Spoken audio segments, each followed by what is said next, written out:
only for you. Aw. Because you're my friend. I will only burp in front of you, Nick. That was live. Hi, everyone. Okay. GameHounds podcast. GameHounds podcast. We're here. Nick is getting ready to go on a jet plane to go to Florida, Texas. Florida. And Yes. I am here, and we're just finishing up our preparations for das show. Even though we said last week that we weren't going to have a show, after we finished the show last week, Nick's like, oh, wait, I don't leave until 8 o'clock that night. I can totally do a show. So that's why we're having a show. But next week, I will be traveling on Sunday. I'll be on a plane flying back. Perfect, because next week I am preparing for an auction of a bunch of stuff that needs Frozen to be turkeys? auctioned up. Yes. It does include the frozen. Actually, the frozen turkeys aren't going to be auctioned, but the refrigerators, the freezers are. So the frozen turkeys are going to go, but the freezers are going. Everything else is going.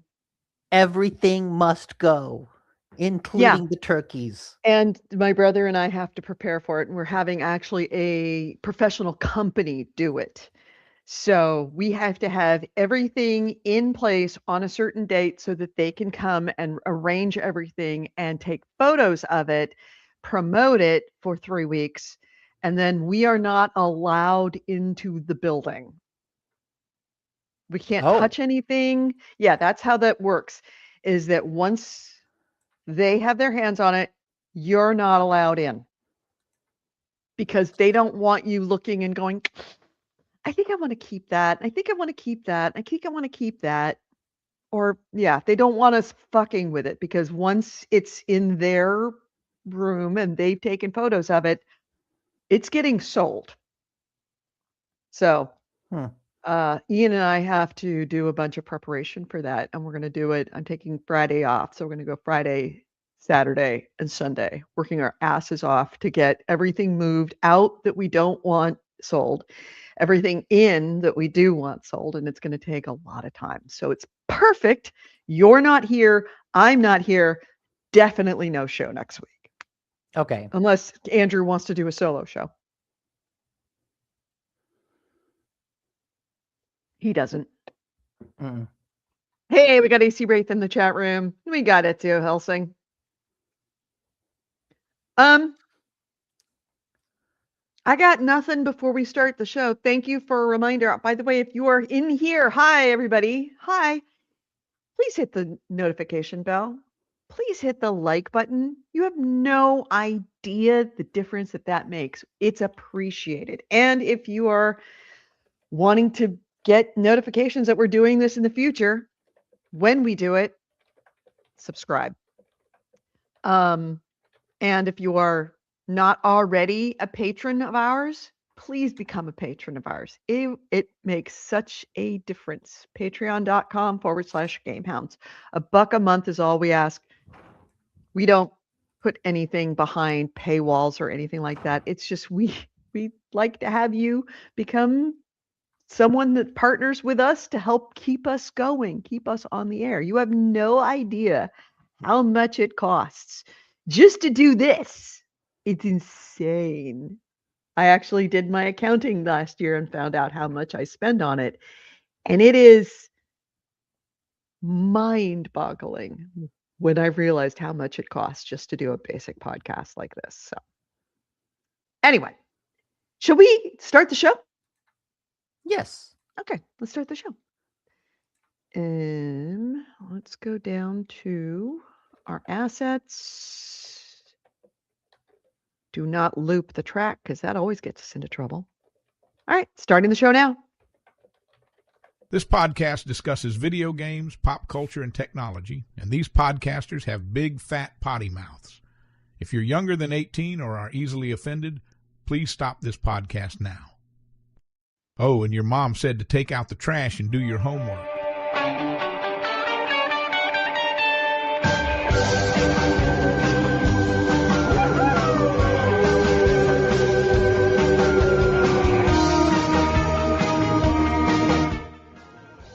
Hello and welcome to GameHounds. GameHounds episode, what is it, 818. We are recording this on May 3rd, 2026. I'm Edie Sellers. With me is Nick DiNicola. Hi, how are you? Hello.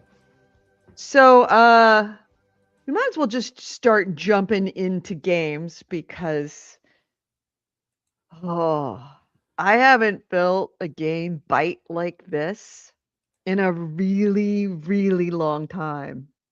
Which game? Windrose. Oh, Oh, it's hitting hard for me. okay. It's really the more I get into it, the more I realize what an incredibly deep, complex game it is. And I haven't researched this as much as I have researched, say, for example, Crusader Kings. Now, Mhm. yeah, Crusader Kings 3, I needed to do a lot of research on that in order to just scratch the surface. And it was, I mean, it that was almost, I had to get a PhD in video games to do that one. This isn't that bad, but it's in the neighborhood of.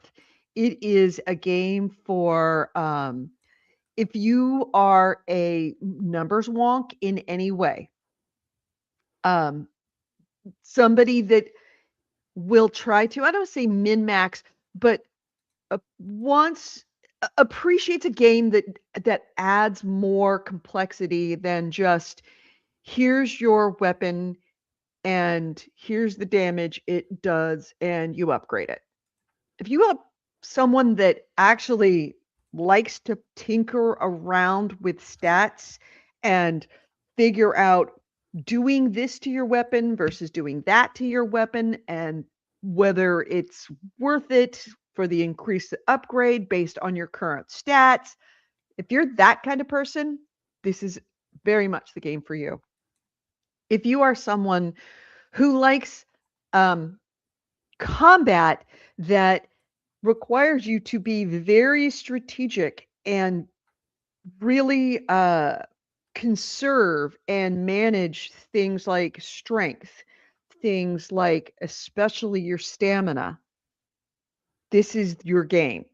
If you're someone who just wants to run in a hack and slash, you'll not do very well at all. If you're someone who recognizes that you have this particular kind of weapon and you can hit using the only XYZ amount of times, like 3 times or 2 times, and then you need to take a step back to recharge your stamina because this is a heavy weapon, that's what this is. Once I started diving into some of the, I don't want to say min-max people, but a little bit the numbers wonk people of breaking down and testing different numbers, different strengths, different stats in different categories. Once I started looking into that and recognizing what I had to do to be better at that game has gotten better. I still have my ass handed to me regularly simply because I screwed up and made some tiny screw up, and then all of a sudden it's just everything falls apart and I get killed by a dodo bird. Well, at this point Still the fucking dodos. a dodo can kill you absolutely if you're just fuck up. Like you just miss a parry or you let yourself get too winded and get into a winded state. If you do that, a dodo could kill you no matter how big and badass you are, no matter what weapon you're carrying or what armor you've got on. If you screw up, it punishes you for screwing up. So So like with the stats, are the stats like this weapon scales off strength, this weapon scales off dexterity? yes. Oh my god, Edie. Yeah. Edie, you're I know what you're playing. gonna say. I know what you're gonna say, and fuck you. I know Hey, what you're hey, gonna say. I love it. I love it. Baby steps. Baby steps.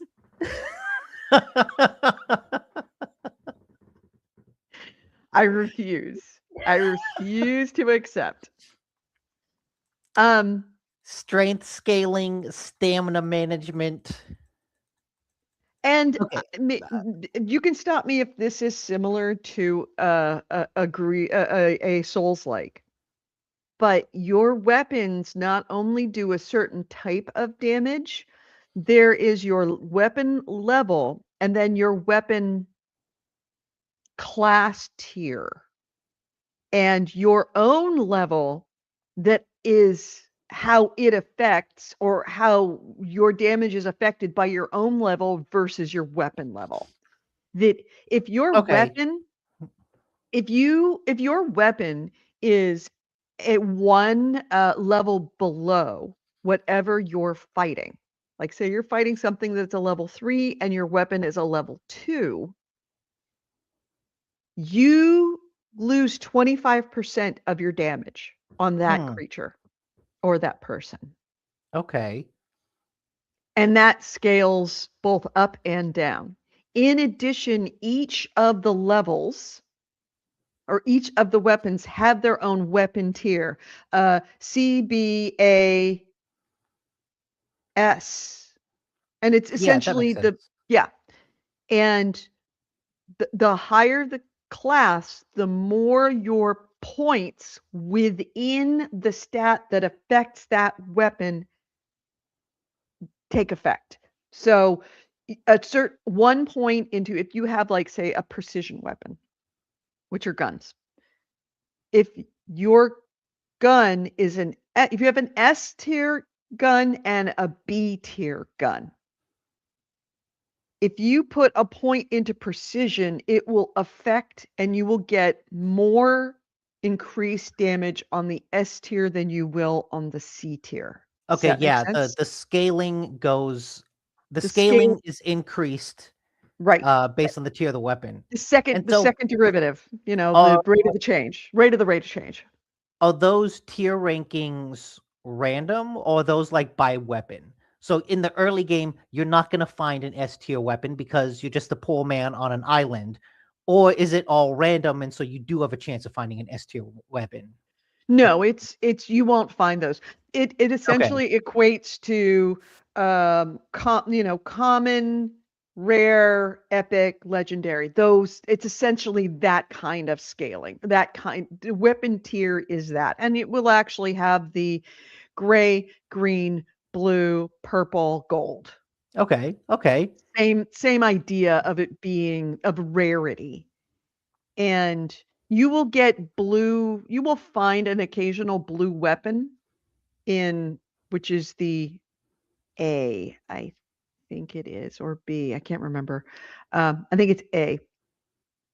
But you'll find those weapons in early stage game.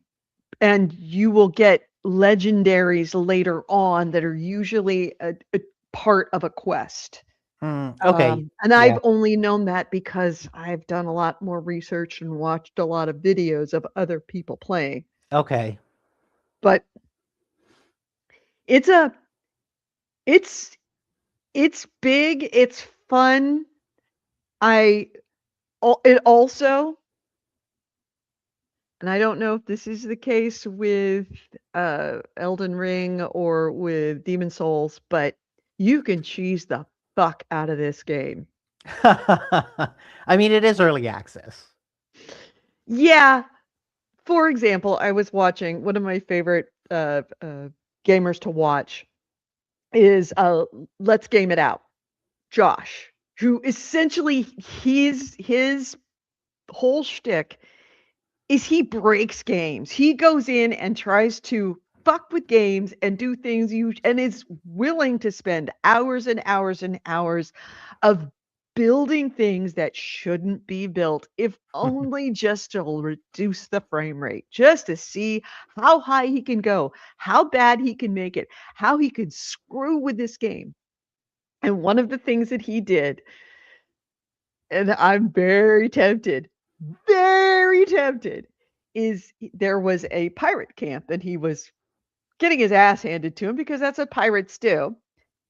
He essentially denuded the entire island, beginning island that he was on. So he had all of the wood and all of the stone, and he figured out that you can just build walls anywhere. So he built walls around their camp and then built a funnel that funnels the guys down to the beach, where he had a room with a big wall in the back and a very short wall facing the beach. And he lured them all out there, made them all funnel into that little room in the beach where he parked his ship with all the cannons. Oh. I just blew them all up. And it's like, woohoo, okay, that was easy. This is a game made for like, what can I do here? The using of ship cannons to harvest wood. A lot of people doing that. That makes sense. Yeah, yeah. If you quickly need to deforest an area. Mm-hmm. Yep. Have you gotten off the island yet? Oh yeah, I've gotten off the island. I have gotten off the island. I have gotten my little ship. I have found a broken ship and repaired it, and now I'm in the process of finding crew members who have been captured by pirate bandits, and they're being held in cages all over. So I'm in the process of doing that. I'm also actually, as of today, upgrading and making a bigger base, because I want, at this point, I know it's a little early, but I kind of want to have to set myself up for the future, because my starting island is probably going to be a trading post at some point in the future. Okay. So I want to build with that in mind, including planting crops and being able to farm things like flax and peppers and limes and stuff, so that self-sustaining colony. You're making a colony, right? Huh. Yeah, that is very detailed, and it makes a big difference, because food, oh God, something else I didn't know that I had to like look and find out. Your food gives you buffs. Different higher tier foods with slightly more difficult ingredients give you really good buffs, and they make a massive difference. Don't walk out the door without eating some good food that increases your stats. And unlike other games, you can carry 2 buffs from foods. Normally, if you have a buff from a food, you only get 1 buff per food. Or you only get to carry 1 buff. And if it's another food, it doesn't stack. It actually replaces. So you essentially waste food. In this case, you can have 2 buffs due to food. Now, do you want to stack your vitality? Absolutely. But maybe you don't want to stack vitality. Maybe you want to increase vitality and you want to increase stamina. The 2 things that I am running up against very much so in my own game is stamina and vitality. So being strategic on your foods, meaning also being very strategic in your finding and locating and marking where those ingredients grow. That's nice, so that you know where to go collect them later. Right, because they do respawn. Useful. Everything respawns, including mines, which I was very concerned about. When you're mining, you run out of it's like, say you screw up and it's like, fuck, I have just enough copper to upgrade my weapon, and then you mistakenly make a metal pot and you can't dismantle the metal pot. It's like, fuck, I am 3 bars short of being able to upgrade my weapon. And means I have to go find another mine because I've already mined out the first mine. No, mines respawn ore, which is nice.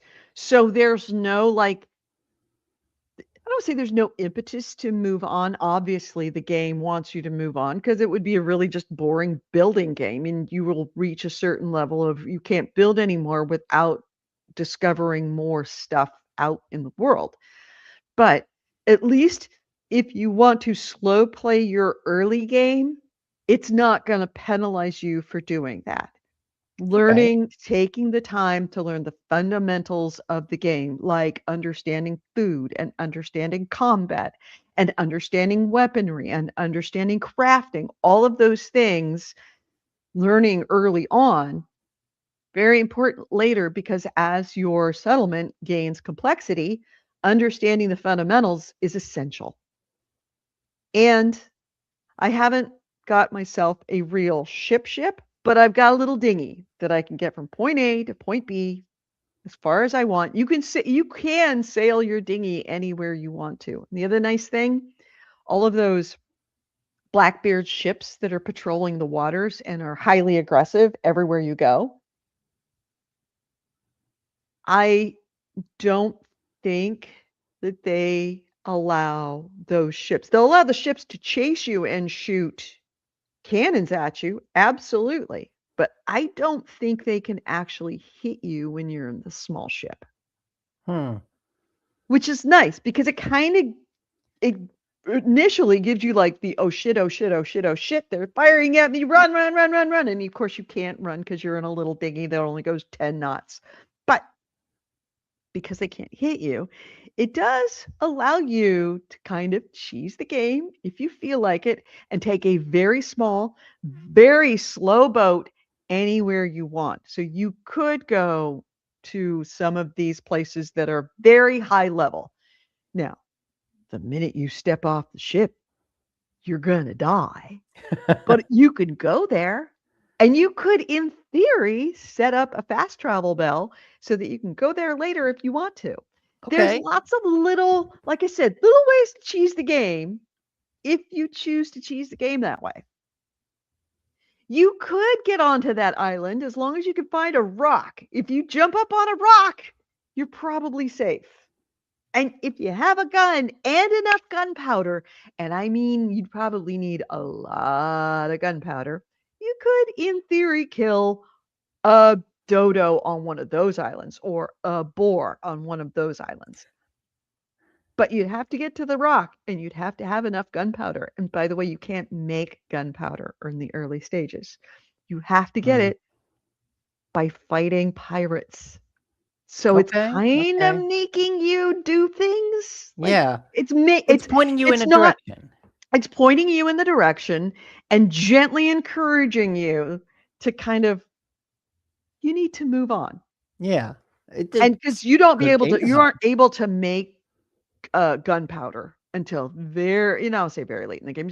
You can make gunpowder fairly, I would say middle After the first island? early middle stage. Oh yeah, Okay. definitely after the first island, after the Okay. second, probably closer to the third island. Now all the islands they're not procedurally generated, they're procedurally located. So my islands will be Interesting. located differently than your islands, but on the island, there's always going to be the stuff that's there, in generally speaking, the same place. Like my island, the coast my island, my starter island, will be located at a different place than your starter island. And the coastline will be different than your starter island. But the mine is going to be in exactly the same place on that island. The two ruins are going to be in exactly the same place on our islands. So there is a similarity and yet there is a difference. Also, I mean, I'm seeing like these videos of groups of people that are playing it together. So they just go on and they will play. Remember how we played what's the game that Where winds meet? The game that AC Wraith loves to play, the free game, where we had the GameHounds base, something frame, The Warframe. sci-fi one. Yes, Warframe. Warframe. Remember how we have Warframe where we had the GameHounds team, and if you were on the GameHounds team, then you could go to the GameHounds base, and every time we went in there was something different because AC Wraith had made something different in the GameHounds base. Yeah. Same idea. If we Okay. play multiplayer, we can build that base together. We can play that thing together. We can go out and we can actually play together if we want to, or we don't have to. You can log in And you get to be able to help each other. Like I have a gun. In playing, I got through some part of whatever it is, and I end up getting a gun. I can take that gun, put it into a chest. When you come on, you can pick up that gun and put it back in the chest, and you now have the plans to that gun that you can make yourself.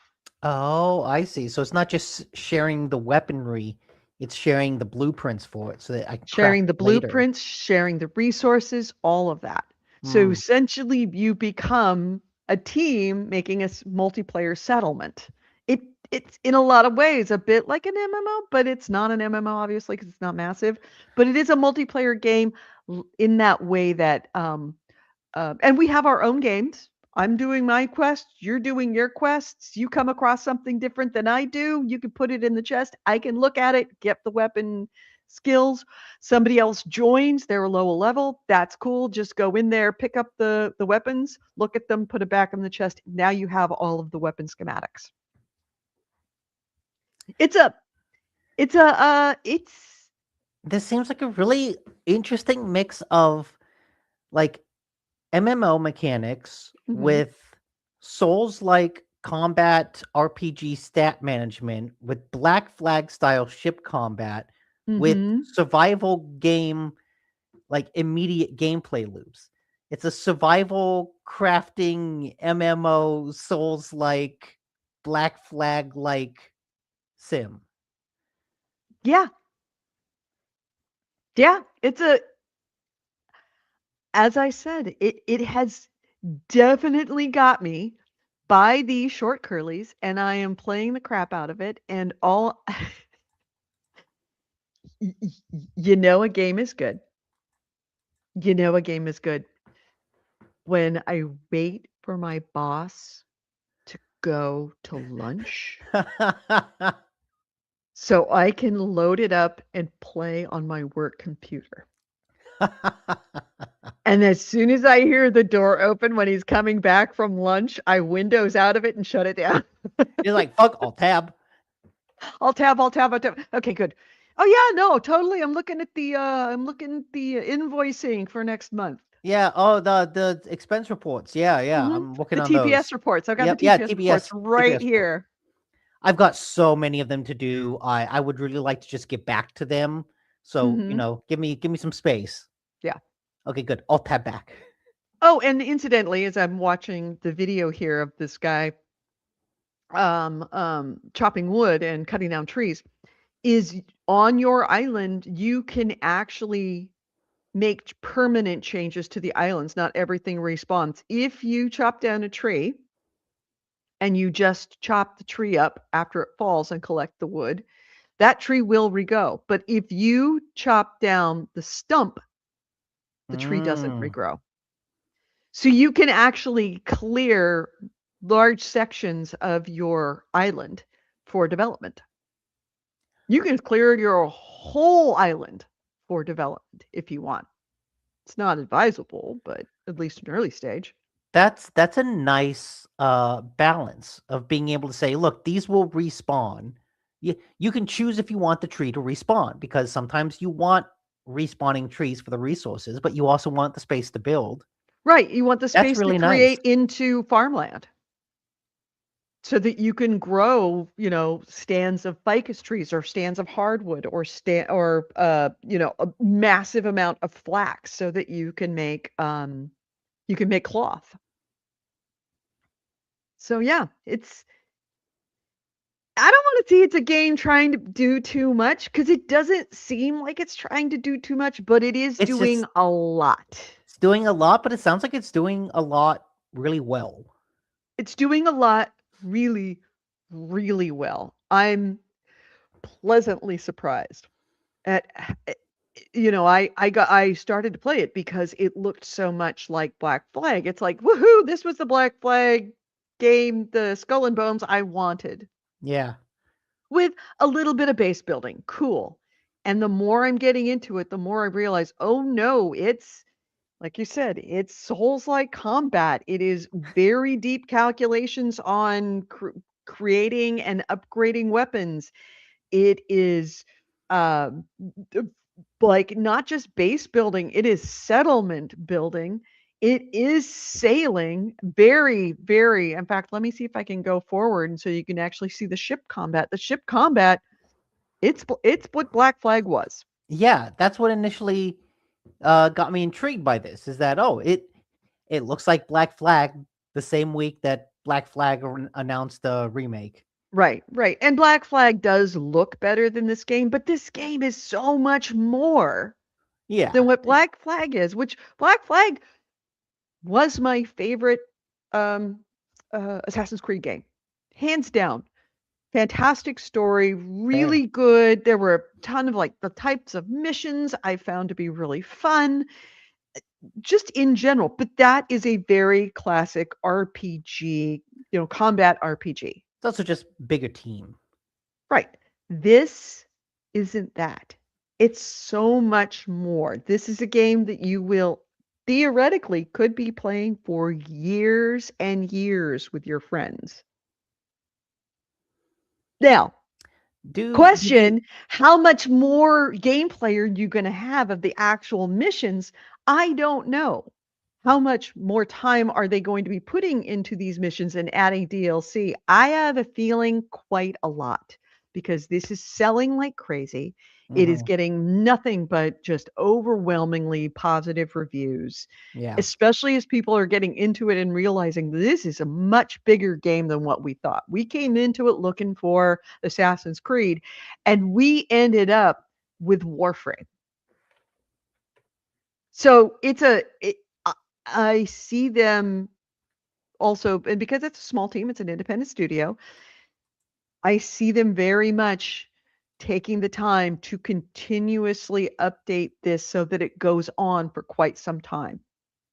And also, not just update it, but also expand it so that, and it's already a pretty damn big map, but adding more to it so that it becomes much more of a pirate simulation as opposed to just a pirate game. So yeah, that's really cool.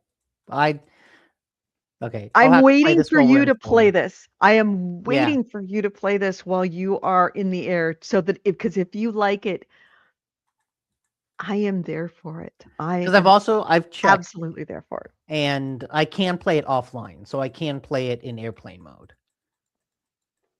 Good. Definitely save a lot. Okay. Yeah. There's a lot of death. There's a lot of save scumming.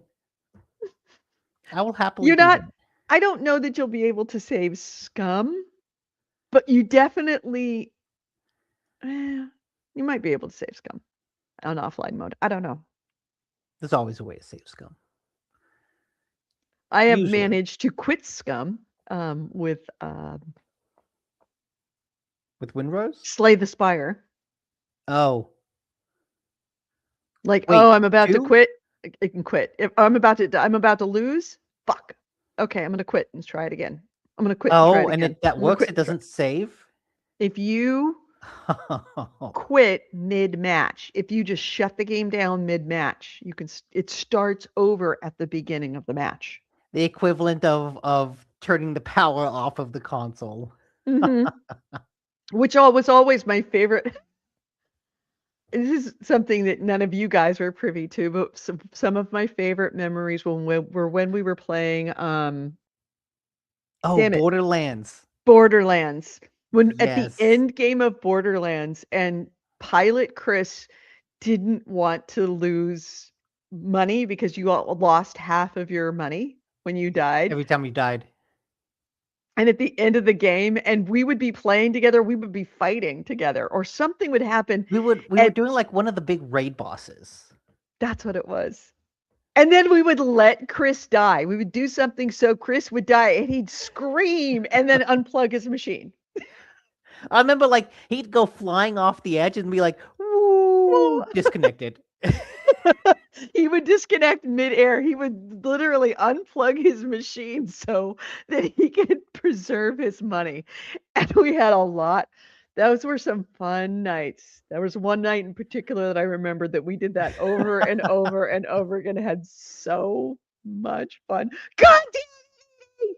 You made me quit again. Chris, it's not real money, Chris. I don't want to lose it. It's not real. Yeah. So you can do the same thing with Slay the Spire, but Okay. it's not the same. So, Windrose, can't recommend it enough currently, Okay. and all I want to do is play it. Yeah. In my cart, continue to payment, agree to the terms, purchase. You're gonna might have to do some research on how, but at least you should go Okay. in. Thank All you. right. Thank you for your purchase. Good. I will play this on the plane. Good.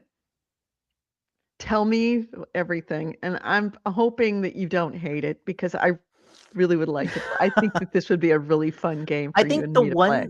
one thing I'm iffy about is like how much crafting and how much running around hitting trees with a stick do I have to do? Because Early game, quite a bit. I'm okay doing that for a while, but at a certain point, I want to stop hitting trees with a stick. No. At a certain point, you're really not going to, because you're going to end up having enough once you build your base and you'll have enough resources where you don't really need to do a lot of that. Okay. You know, the early stages, it's very resource intensive because you're going to need to build, Also, axes and shovels and also picks importantly, and base. there's no like there's food, but there's no hunger, right? There's no hunger or thirst. There's no hunger or thirst. That being said, if you are quote unquote hungry, which happens when you die or you go to sleep, you wake up hungry. The only thing that happens is that your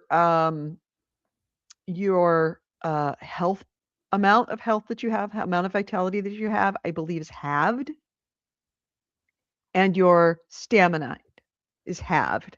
So all you have to do is eat anything, and you're back up to normal. And then you could also eat good foods that you craft that actually have buffs to them, which increase those stats more.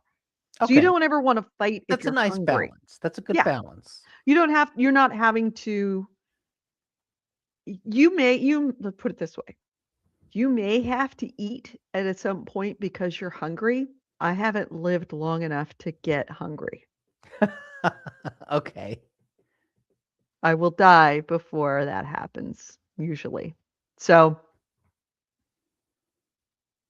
okay. Who knows? That sounds good. That sounds up my alley. I think, I'm pretty sure that there probably is a hunger mechanic, but it's not anything Well, that it's not your hunger ticks down over time and you need to keep eating. That constant guillotine over your head, that's what I generally don't like about the survival crafting games, is that there's this ticking clock of like hunger, thirst, warmth, and like whatever, but it always ticks down over time. And it's like, oh no, that management I always find really frustrating because I feel like I can't disconnect from that. I'm always worried about hunger, so I can't think about the other systems in the game. There may very well be a hunger management ticking down. If you have your hunger tick down, you don't die. Your health, as far as I know, is halved. Yeah. Okay. And it ticks down slow enough that I've been playing for a number of hours and never come across it. Also, you eat a lot because your buffs only last for, I think, 15 minutes that you get from food. So pretty much whenever you're getting into combat, the first thing you're doing is you're eating something. Okay. Yeah. So that's maybe Maybe there is, but I haven't encountered it, or it hasn't been a problem yet for me. Good to Just hear. die more. Just die more. You'll be fine. Just jump off a cliff. Go Sure. drown. No, there's no fall damage on top of that. Okay, then just go drown. Walk into the Yes, ocean. you can absolutely drown. If you run out of stamina in the water, you drown Okay. a lot. If I'm hungry, I'll just take a long walk off a short pier. Yep, you cannot swim to the next island. I found that out. Okay. You need the boat. Okay. All right. What did you play? I finished Pragmata. Mm-hmm. That game continued to be like up until the end. It starts introducing a little bit a new challenge in the end, which changes up the gameplay in another fun way. You have the hacking node gets corrupted, and so some squares will force you to pause on them as you go, and you have to do an action in combat in order to clear that.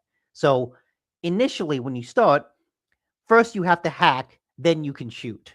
But then as you get farther into the game towards the end, it introduces this new mechanic where you have to shoot, then you can hack, then you can shoot again. And so it kind of adds a step to the whole process in a way that I think is clever and that does a good job keeping the whole hacking experience fresh towards the end of the game. FYI, still here doing laundry. It's Oh my God, you and the laundry. What? I do laundry once a week on Sundays. But yeah, it's mechanically the combat still the high point all through the end. But boy, the story gets goofy. Yeah. It goes from what feels like kind of a grounded sci-fi story because you're like these repair guys who come to the moon because this big corporation's moon colony called for help. So it isn't even like we lost communication with the colony and we have to go figure out what went wrong. No, these guys called us for assistance and we're going there for assistance. We called the cable guy and the cable guy is coming over. But then when you get there, things obviously go wrong and you find yourself caught up in a whole bunch of killer robots trying to take you down. But that's a kind of a grounded sci-fi conceit because you're just a guy. You're called not under any mysterious circumstances to this moon facility. It looks relatively realistic, but as the game goes on, it gets fucking anime as hell. Oh, yeah. I'm talking full on tentacle monsters the size of a building. It goes from grounded and relatively small scale to just fuck it. We're throwing everything out the window. We're just going full. It jumps the shark completely. It jumps the shark so much that it enters orbit. Really? And that's not necessarily a terrible thing because the story is not the high point. I think the relationship between Diana and Hugh is a high point and the combat is a high point. And so there's that remains. In the chat, AC Wraith says, no tentacles around my android daughter. You don't have to worry about that. You don't have to worry about that. The tentacles are always just like the size of trains and they're just being used to crush you.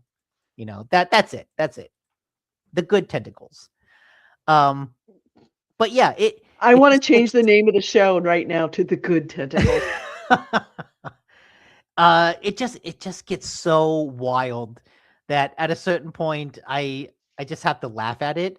But then the absolute ending kind of a bit of a downer. Yeah. And so it's like, oh, I'm having fun playing this game. This is a really good, surprisingly arcadey game. It's people talk about how it feels like a 360 era game. And I think that's because it doesn't have a lot of the trappings of prestige gaming that a lot of single player narrative driven games try to have now, like God of War or The Last of Us, or even Saros that I'll talk about in a second. Like they have these trappings of cutscenes and dramatic music and all this stuff, and like we want you to take this seriously. And this has all that, but it's in service of like just a super arcadey game. Yeah. But yeah, the fun remains, even if the story kind of goes off the rails and ends on a bit of a downer note. It's like, oh, okay, I guess we're done. Does it Huh. lend itself to it being to having a sequel?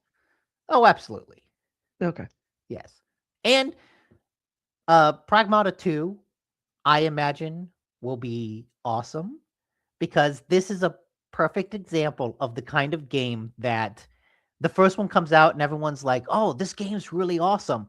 But it's the sequel where they kind of figure out exactly what to do, exactly the scope, how to twist the mechanics in the right ways, like Uncharted 2, like Assassin's Creed 2. Mhm. The sequel is the one that will sort of take this to the next level and actually popularize it as, oh, this is an ongoing series to keep an eye on.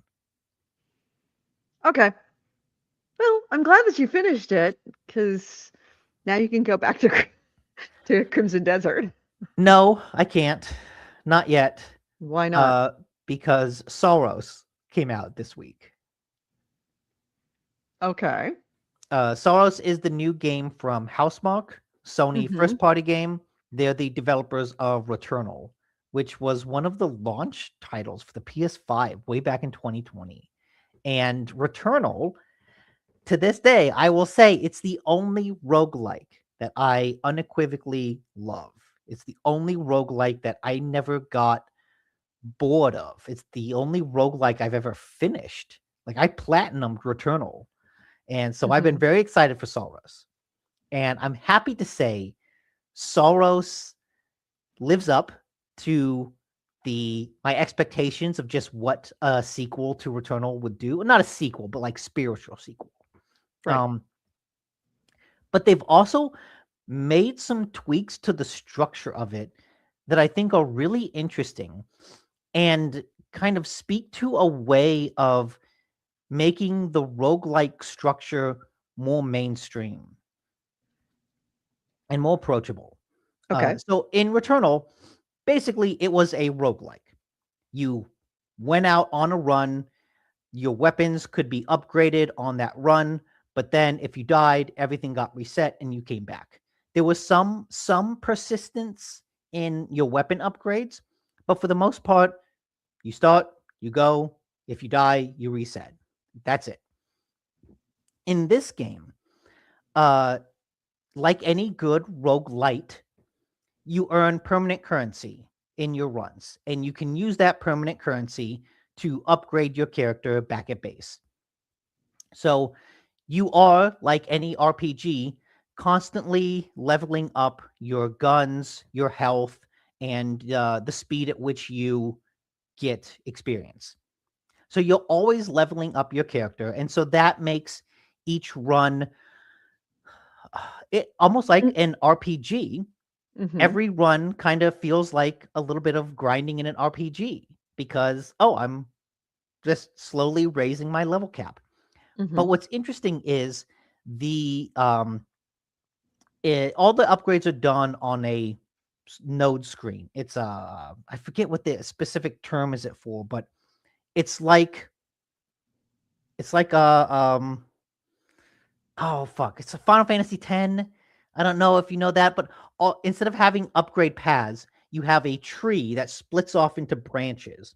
And so Right. you're constantly choosing this node on this branch, this node on this branch, and what branch do I want to go down? And you Right. can choose to go down both branches, but that just takes more resources. But it's a node tree that keeps splitting. But at a certain point in that tree, that progression is capped. And it says you have to beat this boss to continue. Okay. And what that means is there's a cap to how much you can upgrade your character. But that also kind of gives you a goal to work towards. Because if I look at that cap And I go, okay, well, I keep doing this run, and I keep getting experience, and I keep leveling up every node here. It's not until I fill that node section, and then I think, okay, now I should be strong enough to beat that boss. And so the sense of repetition, I think, is lessened by kind of having that goal, having that that objective to kind of show my progression through the game. I'm Right. not just doing these loops endlessly with no sense of progression, no sense of forward momentum, no sense of things changing. I can see I have to beat the boss to continue. But until I do that, until I keep playing this section of the game over and over again, trying to beat that boss, I will upgrade all of these nodes around it. And if I beat the boss before I fill out that upgrade tree, it feels like I've done good, right? Hmm. To have that space, like, oh, this space of the upgrade tree is dedicated to the next boss. This space of the upgrade tree is dedicated to the next boss. That's a sense of progression and a sense of it like I said, I It think it doesn't when lessens. you die on a run, did you go back to before you beat that boss or just to the beginning of that section where you had to beat the boss to progress? You go back to the beginning of that section. So like Okay. each boss is like its own level. It's Okay. again, it's less roguelike and more because in any other roguelike, you start from level 1 and you have to Mhm. go beat the boss at level 1, then go through level 2, beat the boss at level 2, go to level 3, beat the boss at level 3. In Soros, you go to level 1, you beat the boss at level 1. You can replay level 1, but then you get a checkpoint at level 2 and you can choose to start at level 2 to beat the boss at level 2. Once you do Got it. that, you get a checkpoint to start at level 3 and you can keep going from there. So you're not completely lost. It's not like it starts all over and you have to go to the very beginning of the game to start over. You and play through and grind through all the stuff you already did once in Yes. order to get to where you needed to go to get to that objective that you were trying to beat when you died. Yes. Which goes to what AC Wraith says. The game loop isn't worth playing on its own, but at least number go up. No, the game loop is worth playing on its own. But what I can't stand about roguelikes is playing the same section again and again and again. Mhm. That's why I don't like starting from zero. Dead Cells is a really great game. It feels good to play. But at a certain point, I just got bored playing that level 1 over and over and over again. It doesn't matter how good the game is if I can only play one section of the game. Mhm. I need new material. Uh, and this does a good job, I think, of all of this is to say that the game does a good job of taking the normally kind of punishing and super difficult roguelike structure and turning it into something more mainstream, turning it into something more approachable. It's not just here's a roguelite structure where you have uh, permanent upgrades, but actually uh, using the roguelike structure per level instead of per game so that I don't have Mhm. to play through the whole game every single time, but I'm playing through the whole level. It's like an old arcade game Mhm. where you have to play through level 1. If you don't beat level 1, you have to play through level 1 all over again. So there's no mid mission checkpoint like a But lot of once modern once games. you've But played once you through that beat and level once you've 1, beaten it, yeah, you go on to level 2. right. And it's very classically arcade in a way that, like I said, I think it's just more approachable. It's a way of taking this usually punishing genre and, like I said, making it mainstream. Mhm. But also, Saros is a really cool game to play. It is fast. It is fun. It feels so good. Going from Pragmata to Saros was a bit of a shock because Pragmata is a much slower paced game. It And seems very Pragmata, lumbering compared to the movement on this, just from what I'm seeing on the oh yeah, screen, is that this feels much more dynamic and fluid and kind of zippy, so to speak. it is very, very zippy. Uh, and that makes it nice. A lot of the enemy patterns revolve around you blocking blue projectiles, which charges up one of your abilities, and you can then use that ability in battle. But so that means instead of always dodging projectiles, sometimes I want to go into the projectile but put up my shield so that I absorb them. So it's not just dodge and shoot. It's dodge some projectiles, absorb other projectiles, then shoot, then dodge. So there's just a lot more to think about per second in a battle. Hmm. But what I really love about it is the atmosphere, the tone, the story. This is pure cosmic sci-fi horror just injected into my veins. One of the like Lovecraft is the usual go-to example of cosmic horror author. But before there was even a term cosmic horror, one of the like foundational writers was a guy named Robert Chamberlain who wrote The King in Yellow. And The King in Yellow is known for talking about the city of Carcosa. This is something that True Detective season 1 dabbled in, of like using references to Carcosa to imply, uh, big, ancient, evil gods. The planet that you are on is called Carcosa. So the story is that this naturally super fantastic resource that provides unlimited energy was found on the planet Carcosa. This company called Solari sent an expedition team there to start a colony. Then they sent a second expedition team there to start mining operations. Then they sent a third expedition team there to, I forget what. Um, but they haven't heard from any of those teams. So they sent a fourth expedition team to find out what the fuck is going on, because we haven't heard a peep from all those three other teams and the thousands of people that we sent. You start like in the middle of things. You wake up in mid-run, and then when you die, you are resurrected at your base through means you don't understand.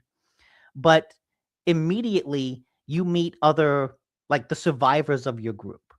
So you are part of this fourth expedition team, but like it's not told linearly. Your team is already fucked up by the time you start the game, and you're trying to figure out what happened to them. So as you explore, you're finding audio logs and text logs that kind of give backstory about your team, some of your teammates, the other colonists, and it just oozes. The One of the best things about Returnal was the art direction. That game just had a level of like visual cosmic scale horror that I haven't seen in any other medium. It just did it so well. And this game is leaning into that all the way. The monsters you fight are awesome. The setting really emphasizes that like this is some sort of ancient civilization that you don't understand. There are statues of like people ripping chests open. There are pillars which are like, here's a giant stone pillar, but at the bottom suddenly it looks like it turns into a bunch of bones, and then it turns into a pillar again. So just oh yeah, you can see it there, like just bones and fleshy tendrils are like a central architectural design choice. Uh, and so I love the aesthetic. I love the design. It plays really well. I am not frustrated by the dying and repeating. I think it has struck a good balance of making me want to keep playing. And every time I die, I'm like, oh, fuck, I gotta play that whole level again. But this time, my health is higher. This time, I've unlocked a higher tier of weapon, so I'll do better. but also this time I've learned more of the boss's moveset, and so I think I know how to better fight against it. It's taking the elements of Souls-like games that I like, the elements of Returnal that I liked, with just the elements of fiction that I like, and wrapping it all up in a really satisfying package. It looks like a fun game. I don't know that I'd love it, but it looks like a fun game. It's hard as hell, and like, oh, you gotta lock in. You gotta focus. Like, okay, I'm doing good. And oh, suddenly you blink, and I just got wrecked. I got hit by 3 projectiles that I should have dodged because I blinked. Don't look away. Don't ever look away. AC Ray says that's why I appreciate variety unlocks. I think any ability that you give me is not enough to compensate for playing the same section of a game over again. Because I'm still fighting the same enemies, still seeing the same environment. The enemies still act the same. It doesn't matter what moves I have. The enemies are still the same. So that's why I don't like most roguelikes. But Saros is not most roguelikes. So, what are you going to be playing on the... Are you going to be playing Saros on the plane, or are you going to be playing Windrose on the game? I'll be playing the plane. Windrose because Saros is a PlayStation exclusive. Oh, okay. I will try, once I'm in Florida, to stream the game from my PlayStation to the Florida house. That didn't work last time I tried it, but I tweaked a couple settings of our internet, so I want to try it again, see if it works. But also, like, it's not really a game meant for streaming. That's a game where a little dip in frame rate is gonna fuck you over big time. I can see that. Given the dynamicism of the movements and dynamicism of the fights, even a tiny bit of lag can see being absolutely fatal. So for the Rogue Ally, I picked up Windrose. I'll play that. I picked up another game that I heard a lot of good things about called Mini Shoot Adventures. And what was the other one I got? Oh, Titanium Court. I'm fascinated to play Titanium Court because what I've heard says it's a mixture roguelike match 3 tower defense, but also none of those, but also all of those. Okay. I've heard that, like, it's the Matrix. No one can be told what Titanium Court is. You have to see it for yourself. AC Ray says Mini Shoot Adventures is awesome. That's what I've heard. So I want to check that out. So any other games that you played? Nope. Saros is the big one. Right. Finished Pragmata. I want to go back so badly to Crimson Desert, but I won't be able to for the next week. Not this week. Sorry. Which sucks because in the news I can talk about there was another big patch. There was a big patch last week. There's a big patch this week. Sorry. No, it hurts. It physically hurts. But yeah, that's all I played this week. All right. Well, then let's hit the news. This is the GameHounds news, the news and commentary of the week in gaming with Gamer Edie and Nick Nicola. And our first item is so many items. I want to know about this Resident Evil news story. That seems very relevant to me, and I've not heard about this before. Oh, okay. All right. Well, then let me get to where my banner is. Yeah, if you have an LG OLED TV, there is a thing. You have that. You actually do have an LG OLED. Okay, all right. So they may not play well together. This is something that was sent to me by someone that said that if you have an LG OLED, and you're playing Resident Evil Requiem, at a certain points in the game, your TV may just shut down.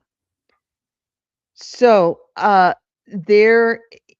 So the firing the Requiem, which is a powerful, and I'm reading this out of wherever I got it from, I can't remember, a Yeah. powerful Magnum assault revolver in the game. It causes your OLED TV to restart. And this is something that has been reported throughout Reddit and is out there streaming about. So it isn't necessarily limited to just that specific manufacturer or even that specific game, but it's becoming evident because of this thing that happens when you fire the Requiem. So, let's see where it says a user on Reddit on the r/LG OLED Reddit subreddit posted videos of their LG G5 OLED power cycling while playing Chronos: The New Dawn. So this is also happening in those games. Essentially, whenever you are having games that are showing a fiery explosion or something that has a big flash of light that is demanding a lot of energy for that moment, they think that it might have to do with the power supply. But these intense muzzle flashes of the Requiem across the screen, because it has bright white that consumes more energy on OLEDs than other things, the drain on the power supply is causing the TVs to power cycle. Huh. And Okay. and it's more essentially it's drawing more power than the power supplies can provide during that moment, and that makes the TV shut down and restart. Okay. I've got video. You've got video. All right. So Oh, it happened right away. Okay. So as you can instantly see, it goes dead. as you can see, she's loading the big Magnum weapon. So putting Right. in 6 shots, aims it. You can see the And the red dot of screen the TV, instantly goes black. and it's And the game black restarts. for And a while, right, and because it has to power then it comes cycle. back. But it comes back like right where you were. So Okay, it's not so it like the doesn't game is actually being shut down the game, suspended. which makes It's sense just the because TV. it's not shutting down the console. It's just shutting down the TV for a second for while its power supply is or whatever it is causing it to freak out and comes back. It's essentially like closing your eyes for a second or two. So this is a Yeah. thing, like I said, it's not just happening with Requiem. It's been happening with other games. So the Reddit user Yorgo332 was among the first to document the problem that's occurring with Resident Evil Requiem, but there are other Reddit users that allege that LG has known about this defect for years, but because it didn't happen all the time, it didn't happen with all games, they've done nothing about it. Yeah, it's just a Um, known shippable. right. It's They've mentioned if you go back apparently in Reddit, you can find listings about it in Borderlands 3, Halo Master Chief Collection, and Rocket League. So if Hmm. you have So okay, this is an LG TV, you may not want just to be aware. LG. This is the LG C1 Mm-hmm. TV. So this is the Right. 2021 model of their C series OLED. I believe I have a B series TV, Mm-hmm. and this didn't happen when although I also didn't shoot the Requiem all that much. But yeah, it's C1 LG OLED TV specifically. Yeah, in fact, other users did claim that their G5 TVs didn't have the power cycling problem. Mm-hmm. But it all comes back to the power supply. So be aware that if you have an LG OLED TV that is in, an older model that specifically, and I think it's because Requiem has that gun that can just make it happen all the time, as opposed to it happening in other games where it was only a one and done or a unique situation. This is happening every single time you fire that gun, and Yeah. you can actually make it happen. It's repeatable. on demand. You can make it happen.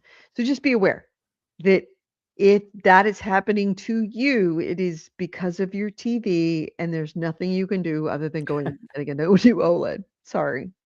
Don't shoot the Requiem. Don't be a coward. Yeah, just Use hit him with your regular pistol. Use the knives. Come on. hit him with a bat. Yeah. Although AC Wraith said, you can't make fun of me for updates anymore. We're starting with 3-week-old news. I had never heard of this before. How Yeah, old is that's this? why. It was posted to the news site that I found it on, which I can't see where it was, but it was posted to the news site where I found it on Sunday of last week after we did the show. So this is 3-week-old news, but by the time it got to me, it was 3 weeks later. Sorry. But yes, this is a thing. And I figured that given Requiem just came out, I know that Nick is playing it. I know a lot of other people are playing it. You're probably playing, a lot of you out there are playing this game. If you have an older LG TV, this is kind of a PSA. It's not just you, it's everybody at this point. So that was my big, story that you were concerned with, was LG TVs. Yeah, well, It I doesn't saw that. it doesn't kill your TV. It's not the end. It's not the worst thing in the world. It's not like it actually destroys your television, No. but it is disruptive, I'm certain. If you're firing off that gun, you're doing it for a reason, like trying to stay alive. So Yeah. He says, you don't hear about my updates either, and then claim it was the same as the prior week. who are you? I don't know who you are. AC Raif? Do I know you? Have we never met? New number. Hi. Who dis? Welcome, new listener, AC Wraith. But I will say, what does occasionally happen with my TV is the sound will cut out. And I have to just go back to the home screen, then choose the PlayStation input again, and all the sound comes back. Right. I'm having a lot of issues actually on my Alienware laptop that I'm looking at right now, with Windrose. That there are a lot of little like, okay, that's not working right. Better restart this. Like it's starting to do strange things with the audio. Like all of a sudden it's like right, right, right, right, right. It's like, okay, gotta restart. Start it over. That's just the dodo bird is following you. It's stalking I you. wish. No. Recently it was I had it in full screen Said mode at hi. work on my widescreen monitor, and then I decided to fire it up this morning, and it was still scaled to the widescreen No. monitor, Yeah. and it wouldn't rescale to the screen on the laptop, so I had to stop it, restart it. It's early access. Things happen. Yeah. Give it Look, a little grace. game development is hard. If it was easy, we'd all be doing it. Yeah. And you know who else is facing the fact that game development is hard? Mhm. Xbox. Mm. So Tell Microsoft me had more. their quarterly report Mhm. for was it third quarter 2026? That doesn't make any sense. But they had their financial Yeah, it results. does. Yeah, it does. Third quarter of 2026. I know financial results. No, it's got to be third quarter of 2025, not Yeah. 2026. Sorry, this week in gaming, I think there's a typo in your article. Yeah. But anyways, so gaming revenue declined by 7% compared to the same quarter, but it was about a 33% drop in hardware. Right.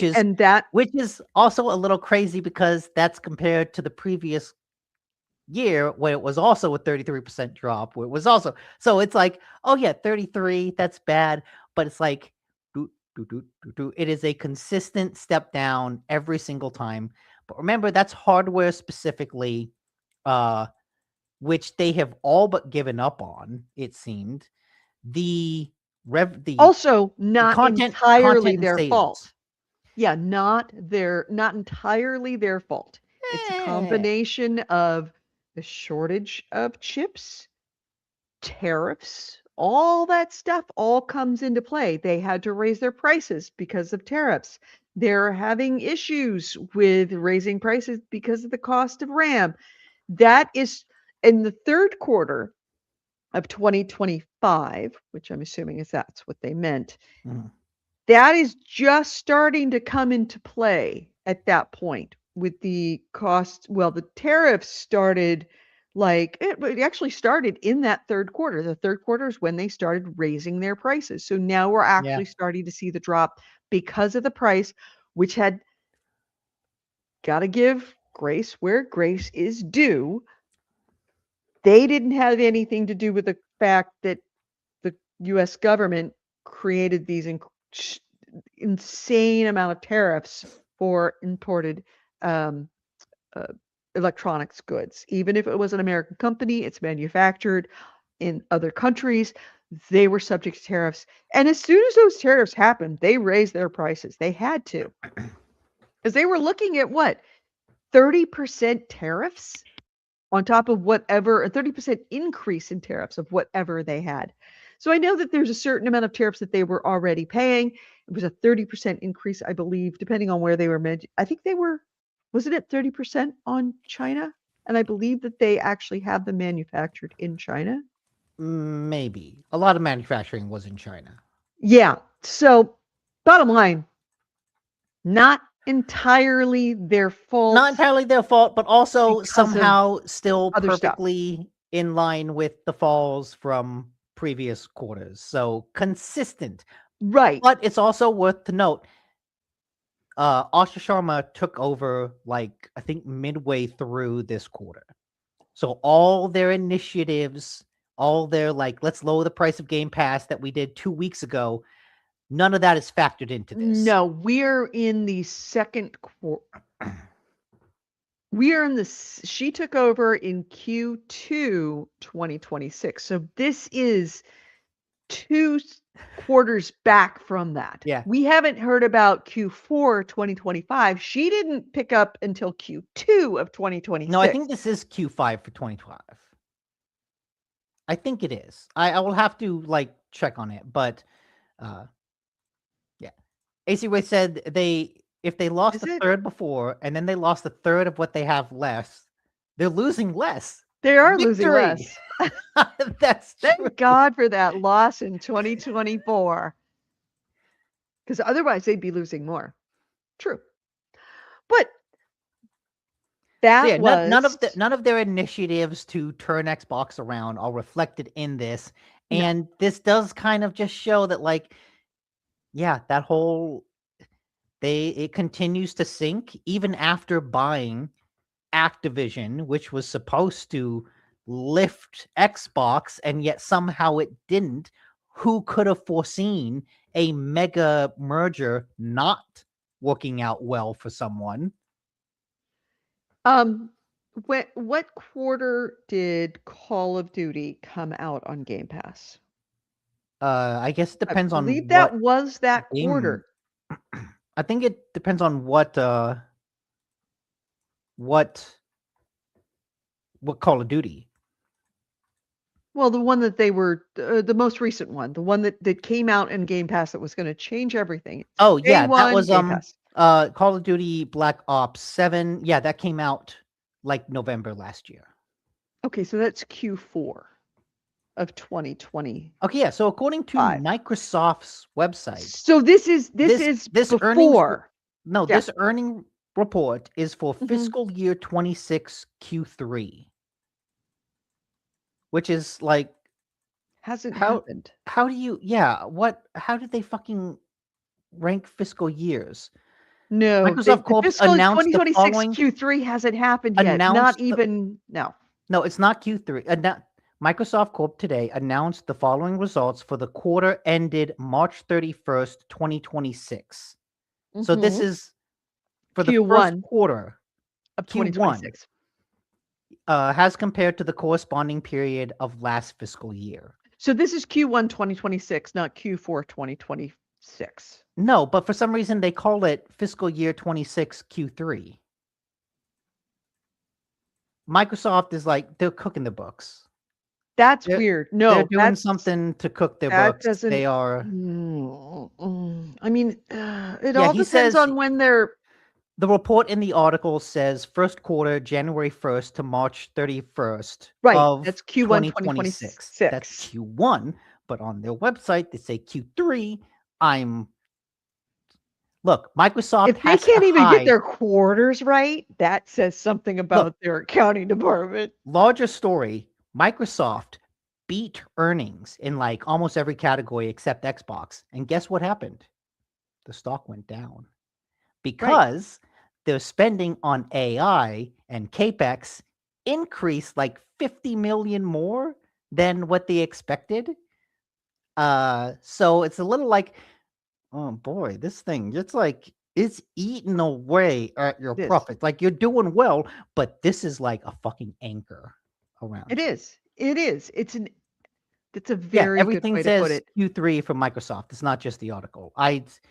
Microsoft is doing some funky accounting. I'm gonna say this here. I have no evidence.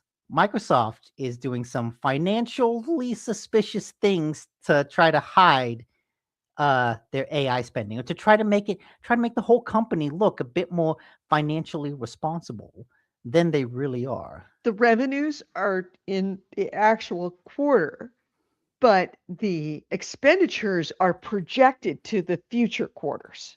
Yeah, Who exactly. knows? I don't know. Bottom line, these Bottom line, are Xbox not numbers doing that well. were right, but these are also numbers that were under the purview of Phil Spencer when it was all about Game Pass. Game Pass is a very different beast now, and Asha has made moves already that has said we're looking at this entirely differently. I think next quarter, the thing to actually look at is their content and services revenue. Because I think Mhm. it was down 7% this quarter. But that's Game Pass. And so with the current price cut to Game Pass, we should see that increase.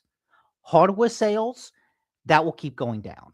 Like Mhm. whatever they put out their Q2 report from March, April, May, like hardware will continue to be down because guess what? Xbox doesn't have any new hardware.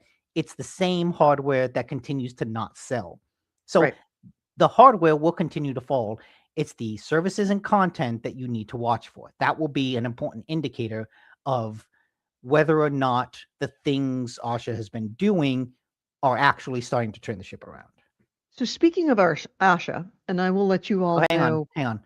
Microsoft's fiscal year ends on June 30th to align with enterprise software purchasing patterns, the education sector's budgeting cycles, and to avoid the busy calendar year each holiday season. I looked it up. Thank you, AC Ray. Okay, That is good to know because that is crazy. yeah, it's crazy that It's a mind they fuck. Microsoft measures time differently from the rest of us. Yeah.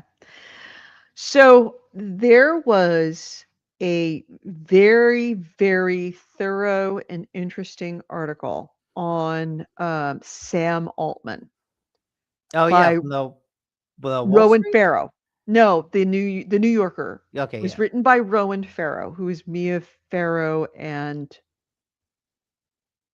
Frank Sinatra's son, who is known for being a fantastic investigative journalist, like a truly fantastic investigative journalist. Yeah. It it's amazing to me how this profile of Sam Altman has really nobody really knows about it. That Oh it no, was written by Rowan Farrow, and I've it's seen a like, lot of people talking about it. oh, good.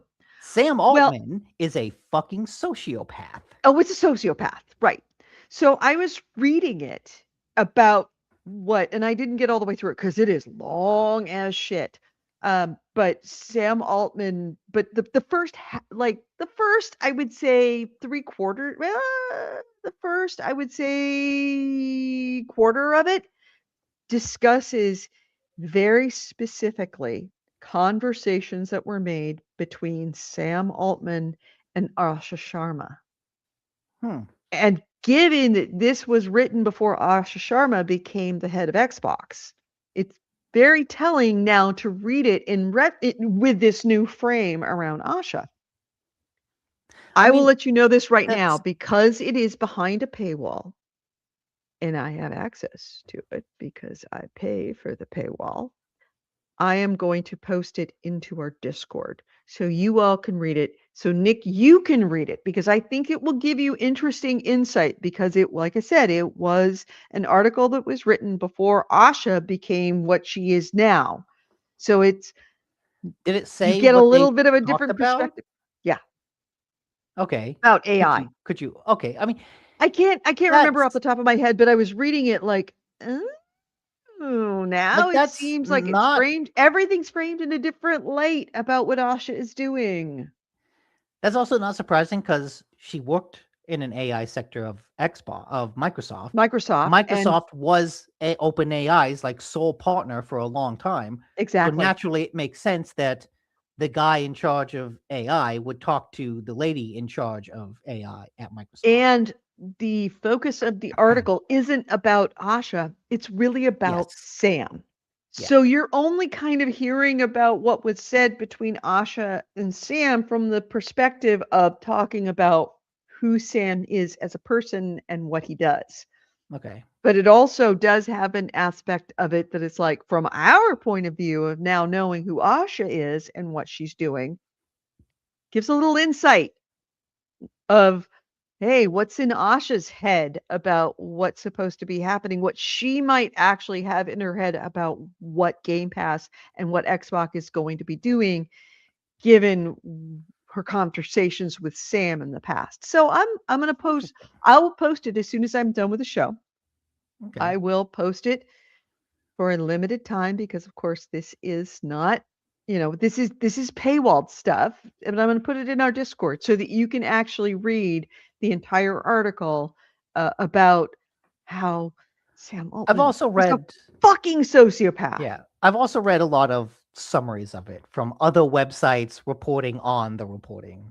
Right. Reporting on the reporting is interesting and nice, and it's a way to get the Cliff's notes of what's going on. But in order to really appreciate the broad spectrum of information that is being provided to you, you have to kind of read the whole thing. So, especially from our point of view, from a gaming point of view, at that point, Asha Sharma was just a name. Yeah, she was head of AI at Microsoft. Now Yeah. we see her in an entirely different light, because she's bringing that mentality into Xbox, which is affecting us directly. Anyway, in the chat, so- Issa Wraith also has a comprehensive list of software vendors and their year-end dates, and he says that fiscal years vary quite a bit, which I didn't know that. I Issa knew Wraith, that. do you want to be my accountant? Seriously, I knew that the love you. fiscal I love that year you could do that. didn't match up with the calendar year, but I thought all companies used the same fiscal year because you can. businesses like consistency. But I guess if you're a corporation, time means different things to you. And it does. It makes sense. I mean, if you look at it the way that that he explained it, Microsoft's fiscal year ends on June 30th to align with enterprise software purchasing patterns. The educational sector, which is major with Microsoft, their budgeting cycles and on, that's like they have to align themselves to school years and school budgeting cycles, not to the calendar or everybody else. So yeah, that does make sense. And that's why you can have your fiscal year end on any day of the year that you like, because it's really applicable to the business that you're in and who your customers are. I wonder if that then works against Xbox, because I saw a measure of like Xbox sales, a graph that someone put together. And it was like measuring Xbox sales per quarter for the past several years. And you could see a W pattern that aligned with end of year spending for Christmas. It's low, spikes in December, low, spikes in December, just consistently. And so Xbox is a like public facing entertainment consumer business, but it's part of Microsoft that has an entirely different customer base, an entirely different. the parent company has a different fiscal year than the subsidiary. Mm-hmm. And so I wonder if Xbox is kind of screwed over from a financial standpoint in that regard. Possibly. I mean, if it wasn't difficult, you wouldn't be able to get a master's in it. And Yeah. that's what accounting is. It's really its own it is a science, and it is its own science. And honestly, it is a science for every single company. That's why it is you usually see promotions from within the company in your financial officers simply because every single company is its own special snowflake, accounting wise and financially. There's certain obvious uniform laws that go from one to the other, but every company, really, as far as its nuts and bolts are concerned, all individual. So you hit the next one. I have to Oh. step away for a second. Oh, But I'm okay. listening. I'm listening. I'm listening, and I will chime in when I am prompted. Then I will. Okay, I'll do a short one for now. Crimson Desert got another patch. Last week we talked about a big patch that changed combat and I think resource management. This patch is something that a lot of the, frankly, psychopathic players have been asking for. The people who have already beaten Crimson Desert, who put like 250 hours into the game that's been out for a month, what they've found is that when you get to How the many game, hours are actually in a month? I don't Can know. you calculate that? Calculate that for me. AC Wraith, calculate how many hours are in a month and figure out how much time those people are actually sleeping between 24 gameplay. times 30 is 720. So 720 hours in a People need to month. be employed. I'm sorry. I just said that. But one of the things they complained about is, oh, the open world is empty because I can keep running around the open world, but all of the enemy encampments are gone. I've killed all of the bosses. I've resolved all of the wars. There's nothing else to fight. And so what this new patch does is it basically allows you to repopulate the world with bad guys. You can repopulate the enemy encampments as you come across them. You can replay boss battles. You will get new loot from them, but you won't actually lose consumables from them. So you can kind of spend all you want to beat the boss, and you'll still get valuable loot from it. You can also re-trigger wars.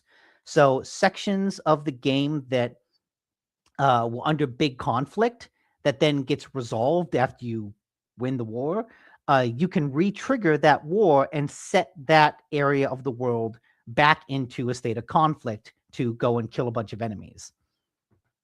So yeah, the game that is not something that I will likely ever engage with. Personally, I was more excited for the last patch because that added things that I would interact with. But it's kind of impressive and important that they added this in there. They are patching the game at an incredible rate, adding new quality of life features, adding just various other features. Their patchwork is like No Man's Sky and Cyberpunk level of patching, even though the game launched better than either of those two games did. But yeah, Pearl Abyss is kind of the new, we're going to set a standard of expectation of how we patch our game that no other company will live up to. Agreed.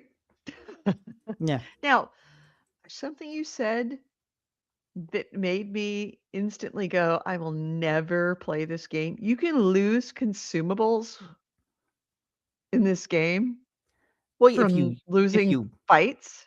if you use them, then they're lost. Right. But Can you lose this them patch from does? losing a battle? No. If you're in a fight and you use consumables, those consumables disappear, right? Because they're Right. consumables. Right. With this replay function, if you replay a boss, as you're replaying that boss that you already defeated, you will not lose consumables. So you can use Oh, what you have, but once the okay. fight is over, you'll get those consumables back. At least Got as it. far as Okay. I understand. And All right. so that's kind of the game's way of saying, hey, you already beat this boss. Just kind of, you can keep grinding it. Just Right. fuck with him a little bit. It's Okay, fun. that makes Have sense. some fun with it. I don't hate that. Yeah. No, Um, that's a very player friendly feature, not a player unfriendly feature. yeah. God, I wish I'd done this earlier because we were talking about the segue that you used to go into the Xbox thing was Oh, making games is hard. yeah. Yeah, making games is hard. Got some really bad news that hurt me in my heart. Spiders, the makers of Greedfall, which is a game I loved, Techromancer, they have closed down, which I find surprising because normally you see a studio closing down after a game has released. Spiders hasn't released a game in a very, very long time. No, they just came out with Greedfall 2. Oh, did they? Yeah. Are you sure? Because I'm surprised that I missed that. I love Spiders. I loved Greedfall. I hated the ending, but I No, loved wait. Greedfall. Greedfall 2, The Dying World. Oh, is a 2026 role-playing game. Was published in early access September 24 with a full release in March 26. Oh, okay. I guess they did. All right, my bad. I did not realize that Greedfall 2 had came out. That being said, maybe that was their problem. So Spiders has Yes, it officially is closed down. currently sitting at mixed reviews on Steam. So they are out of Paris. So the Parisian studio and their parent company Nacon filed for insolvency earlier this year because they missed a loan repayment. So this process does normally, under French law, allow companies that are struggling to get back on their feet or, like not doing so great to freeze their liabilities for a period that they call the observation period that can last up to 18 months so that it gives them a chance to restructure their debt. It's a little bit like our Chapter 11 bankruptcy. But Spiders did officially receive notification that they are actually being liquidated. So they are shutting down. Even regardless of what happens with Nacon, Spiders is going to be no more. Quote, "We're going to cut straight to the chase so you're not left wondering. After a long period without clear answers, we've received confirmation that Spiders is being liquidated." This came from an update from the studio that was posted on Facebook. Quote, "What does it mean? This means the company as a whole no longer exists. We'll cease our operations immediately. The planned DLC will release via Nacon. And then, well, that's it. We're sorry that it's come to this and would like to thank each and every one of you for your support over the years. If you have any questions or run into any issues with your games, please contact Nacon directly, as we'll no longer be able to reply." So they shut them down hard. Yeah, And and in like this Nacon restructuring, essentially, Spiders officially, as of whenever they released that, which was, I think, earlier this week, like Monday, like Sunday or Monday of last week, Sunday of last week, Monday of this week, gone. Doesn't exist. No more. they're also like, as AC Wraith says in the chat, they're blaming Nacon that a union is basically saying Spiders was targeted to be shut down, that Nacon itself is like facing issues of debt and restructuring and insolvency, and that Nacon had an event coming up, a publisher event to show off upcoming games. They announced insolvency, delayed the event, shut down Spiders and some other studios, and then said, hey, guess what? That event is back on. Why? What are they going to show at the event when they've shut down Spiders and everything I else? don't know. Huh. Okay. But yes, this is from WCCF Tech. While Nikon itself and 3 more of its subsidiaries have all filed for insolvency, Nikon continues to truck onward and reveals its Nikon Connect event will indeed return in May 2026, as previously promised when the event was postponed earlier this year. What does Nacon have under it other than spiders? Because I don't really know much about Nacon. I don't know. That's a good Nikon. question. Nacon Studios. Okay. Formerly Big Ben Interactive. Game publisher, holding company, gaming peripheral manufacturer.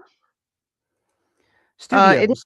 They have a lot of ones you don't know of. They have Spiders and Datalic Entertainment are probably the most well-known ones. Interesting. Okay. They also have Nacon Studios Milan, Neopika, Midgar Studios, Ishtar Games, Kylotone, Echo Software, Cyanide, Cree-Tour Studios, and Big Ant Studios.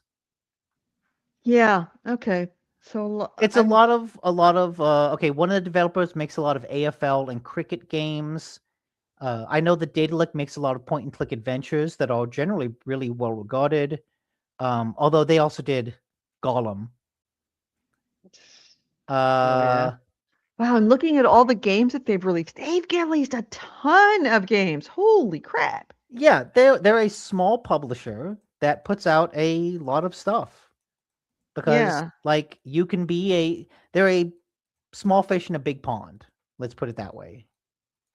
Yeah, I'm looking back, and really the only games that I know, Cat Rescue Story, really? Okay.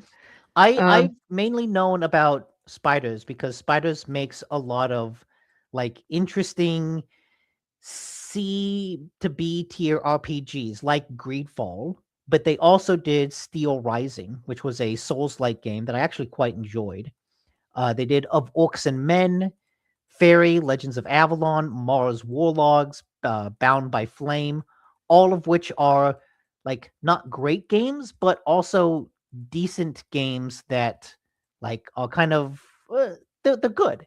They're good games, but it's hard to be a good game developer in this. He says WWCCF Tech went in on Nacon this whole week. I'm not sure which article Nick was referring to. Oh. Well, I mean, it's a just shame. one of the ones that that came out. But yeah, Nacon, it sounds like, is a bit of a toxic publisher, and Spiders is unfortunately being punished for its. Spiders is a developer that has been around for a while that is kind of being punished by their publisher being terrible. If I had if I had Elon Musk money after I destroyed the Dodgers, I would actually try and get everybody that worked in Spiders and make Arachnid Studios. Huh. Okay, And, yeah. Nacon actually I mean, they're published... a good company. They make good stuff. Yeah, I don't know why they couldn't sell them versus just shutting them down. They did probably say that because they couldn't sell them. Yeah, probably because they got more money or more credits from the government by shutting them down as opposed to actually selling them. That could be. Which sometimes happens. Yeah, so like a sense of who Nacon is, they published Cthulhu the Cosmic Abyss, which is like a first-person horror detective game that came out like 2 weeks ago that I've actually heard good things about that I want to play. And that was developed by Big Bad Wolf. Yeah, it's a real shame. It hurt my heart when I saw that Spiders had shut down because they're a good studio and they make good games. And I really liked Greedfall. I didn't know that they released a new Greedfall, which, like I said something that if I, who liked Greedfall, didn't know that they released Greedfall 2, that is that they're not putting money behind Spiders. They're not putting the budget to promote. They're not advertising it. They're not pushing for it. Right. So makes me want to buy Greedfall 2, except the money would go to Nikon at this point. But it hurt my heart to find out that the developer, because I spent so much. I remember Greedfall as being the game that had the most brutal opening sequence in order to get past the tutorial area that was harder than the rest of the game entirely. That there was a monster on the docks you had to fight that was fucking impossible. And once you got past that, the rest of the game was a breeze. I And remember you talking about this. yeah, it was. I spent a lot of time getting through that and eventually ended up having to cheese it in order to get past it so I could get to the rest of the game. But it was a fun game. I enjoyed it a lot and spent many, many, many hours playing Greedfall. So I'm sad that they're gone. But as is the nature with many studios that are shut down by a parent company for financial reasons, that generally speaking, they usually come back as another studio. So that's what I'm hoping, is that the Greedfall employees band together. And I wish I had my Elon Musk money to be able to fund them to create a new studio that continues on with that legacy, because they make good, very classic, story-driven RPGs with good combat and interesting characters and interesting storylines. And yeah, I had a great time in that game. It makes me miss them very much. But it also makes me want to play Greedfall 2, because if it weren't for the fact that they closed them down, I wouldn't know that Greedfall 2 just came out. Yeah. All right, your next item. What was my next item? Oh, yes. Hey, do you remember when the crazy Mike Gerhardt of Build the Rocket Boy, who developed Mindseye, said, "We have been sabotaged from the inside, and we're gonna put out a DLC that exposes the That chucklehead. saboteurs." Yeah, that's Chucklehead. chucklehead. Total chucklehead. So I was like, all right, man, show us the receipts. You're so like, he's so angry. He's so pissed. He's like, law enforcement is getting involved. We're making a case. Show us the receipts. He Okay. put out the DLC and it does not have any receipts. It does not have No. anything. The closest is like, if you find an audio log or a text log, it makes a mention of like, a secret network of people. Because, okay, back up a bit. This Blackout mission, this DLC, was Mhm. originally meant to be a crossover with Hitman, because IO Interactive was previously a publisher for Mindseye. When all this shit started to go down, IO Interactive was like, we have We're no bouncing. evidence of this. We're out. They canceled the crossover with Hitman. Mhm. And so as a result, this Blackout mission plays a lot like a Hitman mission, but it's a really bad Hitman mission. As you play through, you'll find text logs. One of those text logs mentions a secret network. Maybe that's the saboteurs. That's the closest. The other thing is, as you're going through the mission, at one point you need to chase down a DJ. That DJ, if you squint, might be a reference to one of the people that Mike Gerhardt accused of sabotage, which was a streamer named like Cyberboy. Mhm. What was it? Oh shoot, I think I closed the tab. Oh, yeah, Cyberboy was believed by studio leadership to be behind the alleged sabotage of the game. And so maybe you chase down a DJ that might be a reference to him. But these are like, we're stretching to try to interpret this thing as possibly being evidence of sabotage. So not only does it Mike not Gerhardt is have so the full of receipts, shit. it He's doesn't. so It doesn't even have something that looks like a receipt of sabotage. I think he might actually be insane. Yeah, like he might be legitimately unwell. I think he might be unwell because that does not sound like actual real world receipts. It sounds like he got into his game and thought it was real. That he might have a problem discerning reality from fantasy. Maybe. There was another news that I didn't put in because it was kind of minor. Mindseye infamously has this system called Arcadia that was meant to be user generated content Mhm. because Leslie Benzies, the guy who worked at Rockstar, who, let's not forget, Leslie Benzies, the guy behind Rockstar, founded Build the Rocket Boy so that he could make a Roblox with GTA. Basically, Roblox that look like GTA. That's what Mhm. Mindseye was supposed to be. Um, so it has this whole user creation system to it. And some people like AI vibe coded a feature for that adds voice control to the game.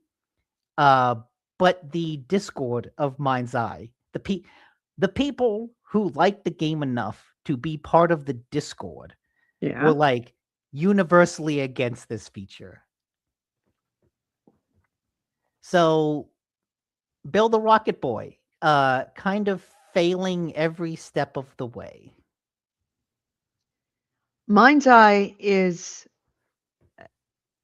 in a way that whole thing falling apart the way it did is there's a bit of me that's sitting back with my popcorn and just let's see how this plays out. Let's see how this plays out. But there's also a large part of me that is really sad that this has happened to a lot of people that were taken on the ride in and in an environment in a world where pretty much people are taking jobs just because they not because they choose to take the job, but because that was the job that was offered them in this atmosphere of many, many, many people developers, people that are developers and people in the industry losing their jobs. They don't have a wealth of offers. So when they're given an offer, they're just kind of take it out of desperation.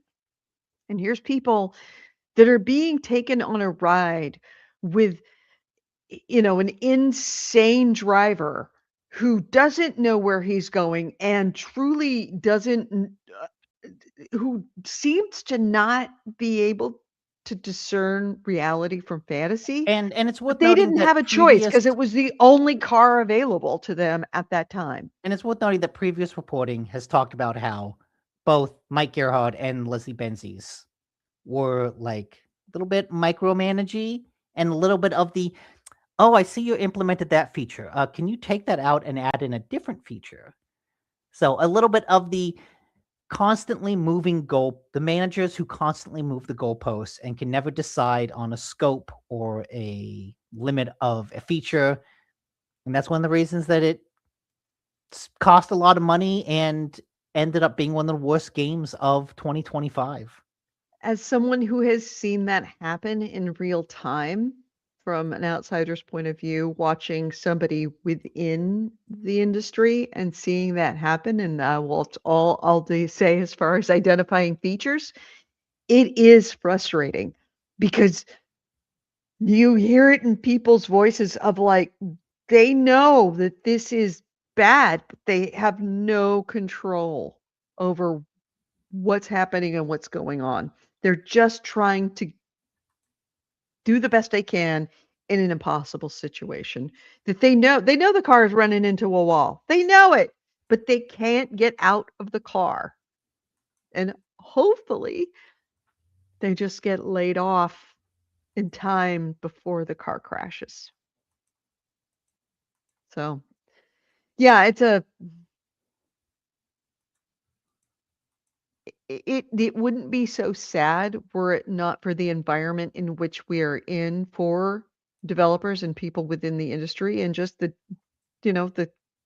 coder or the QA guy that's just trying to make a living doing what he's been doing for the last 20 The poor years. guy who had to try to make this blackout mission. Like, he's just working on it. He's working on just the And he knows that it's horrible. and the He guy's like, knows. we're gonna have receipts of sabotage, and he's just like, motherfucker, no, it's not. I keep what are you talking about, man? Right. What the Right. what did Look, I just want to collect my paycheck and pay for my kids who my kid just got born. I don't have a choice. I just got to do this. Ugh. Yeah. Yeah, it's what happens. Well, I've said this a number of times recently in a lot of different circumstances of people believing that they're the smartest boy in the room. And they're not the smartest boy in the room. They're just the boy who happened to have the most amount of money in the room. Mhm. And The richest boy. sooner the richest boy. And so many situations, certainly in the last 2 weeks, and not just within the industry, but also in politics and everywhere else, where people don't realize they're not that smart. They were just lucky the first time around. Very, very lucky. And lucky doesn't mean smart. You're not the innovator. You're not the genius. You were just in the right place at the right time. And the complete and total lack of cognition of your own limitations that permeates much of tech culture right now. Not just tech culture, a lot of other culture too. But we talk about it because it's in tech culture. That just because you have a lot of zeros in your bank account, like at the ends of the one and then the bunch of zeros, doesn't make you smart. It makes you lucky. And the sooner you recognize that luck is not smart necessarily, you're not all Warren Buffett. You're not all a genius. You just happen to be in the right place at the right time. Yes. All right. So moving on to, I see you have no other articles, so I guess it's all me. No, although I all do Andy's have show for the rest of the show. I did have one more that I All right. just saw No, browsing. put your thing in. Okay. Put your banner in. You type your banner while I continue to go. But as you're typing, please listen, because this is a discussion that I expect us to have. Because I think I'm going to say something fairly controversial, and I expect much pushback from you. Okay? Okay. All right. So Warhorse had an AMA this week. And Okay. depending on where you read, it was some places said, some outlets said that it was an absolute disaster. I don't know that it was an absolute disaster, but it was interesting. And keep in mind that we're at a time that now the AI backlash has taken a life of its own. And you can't trust the extremes of anything. Okay. So at the end of, I guess it's May, so that it wouldn't be last month, but the end of March, so a month before last, Kotaku did report that a English editor and voiceover director for Kingdom Come Deliverance 2, Warhorse Studios' big game, the guy's name was Max Hegetmanek. Okay, Max Hegetmanek. He announced on Reddit that his role at Warhorse Studios had been made obsolete, quote unquote, in favor of using AI for all translations going forward. Well, admittedly, this did not go over well because there is a huge sensitivity to anything AI within the gamerverse. So this week, the Warhorse Studios had an AMA, It had 5 of Warhorse Studios' most senior members of staff, including the creative director, Victor Bokan, and Prokop Jizra. And because of this posting made by the voiceover director and translation editor made in March, they got hammered. So there were a bunch of questions that were very tongue-in-cheek that went unanswered. One of them asked if Warhorse Studios was planning to use a Gemini, quote unquote, Gemini premium subscription to translate its next game. The team that was in this AMA did attempt to answer some of these questions. One user did ask, I always dreamt of working as a translator for Warhorse Studios. Do you think I have a chance? So Jizra replied, definitely. We're currently in the process of hiring new translators. Yes, actual humans, plural. So they were apparently very aware that the use of AI in their translations was going to become an issue.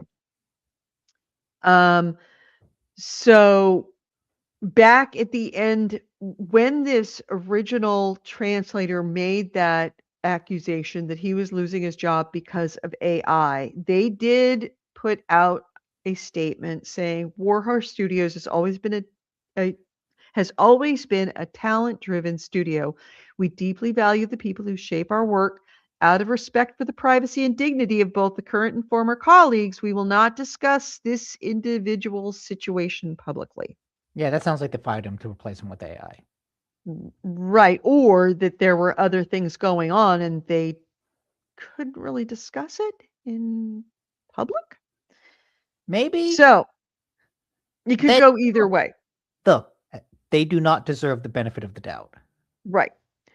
So this derailment of the AMA did, I guess, it made an impression on the Warhorse directors and the studios. The moderator for r/gaming, the Reddit subreddit, stepped in to post a locked comment featuring an official statement from Warhorse that said, quote, we hear you and your concerns. Hopefully this explains the situation a bit. We do not see AI as a substitute for human work. We're currently looking to expand the company, including our translation team. Some team members find AI useful during early stages of production. However, we do not use AI-generated content in the final game, and we have no plans to change this in the future. So here is my discussion point. AI translation. It takes a lot of people. Before AI, it took a lot of people to do translation work for games. And granted, if you cannot just hand AI a translation and say translate it and then just copy paste it and put it in the game. Obviously, there are nuances within each language so that jokes land, so that colloquialisms are better translated from one language to another. Yeah. It's not something that you can just write an algorithm for and just do a Google Translate on. That being said, AI translation, at least as a beginning starting point, can make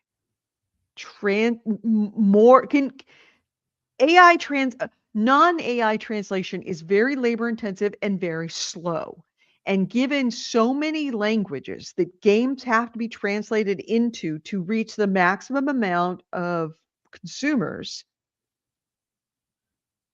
is using AI, at least at the very early stages, so that the easy stuff can be translated and the more difficult stuff can be reviewed by a human to make sure that it actually works. Is that an appropriate use for AI in games? Because right now, there is a knee-jerk reaction to AI in games, therefore AI slop. And AI is a tool that can be very, very helpful. It can also be used wrong, very, very hurtful on many levels. It produces a subpar product and it puts people out of jobs. If you can have fewer AI translators translating into more languages more quickly because they are given the wireframe of translation by AI, is that a bad thing for games? So the problem is that you say, oh yeah, we use the AI for the small things. What are the small things? Because if you, it's the typical, if I give you an inch, you'll take a mile. There is no world where any company will take an AI translation and go, this is pretty good. We want to give it to a human translator to clean it up and make it perfect. Mm-hmm.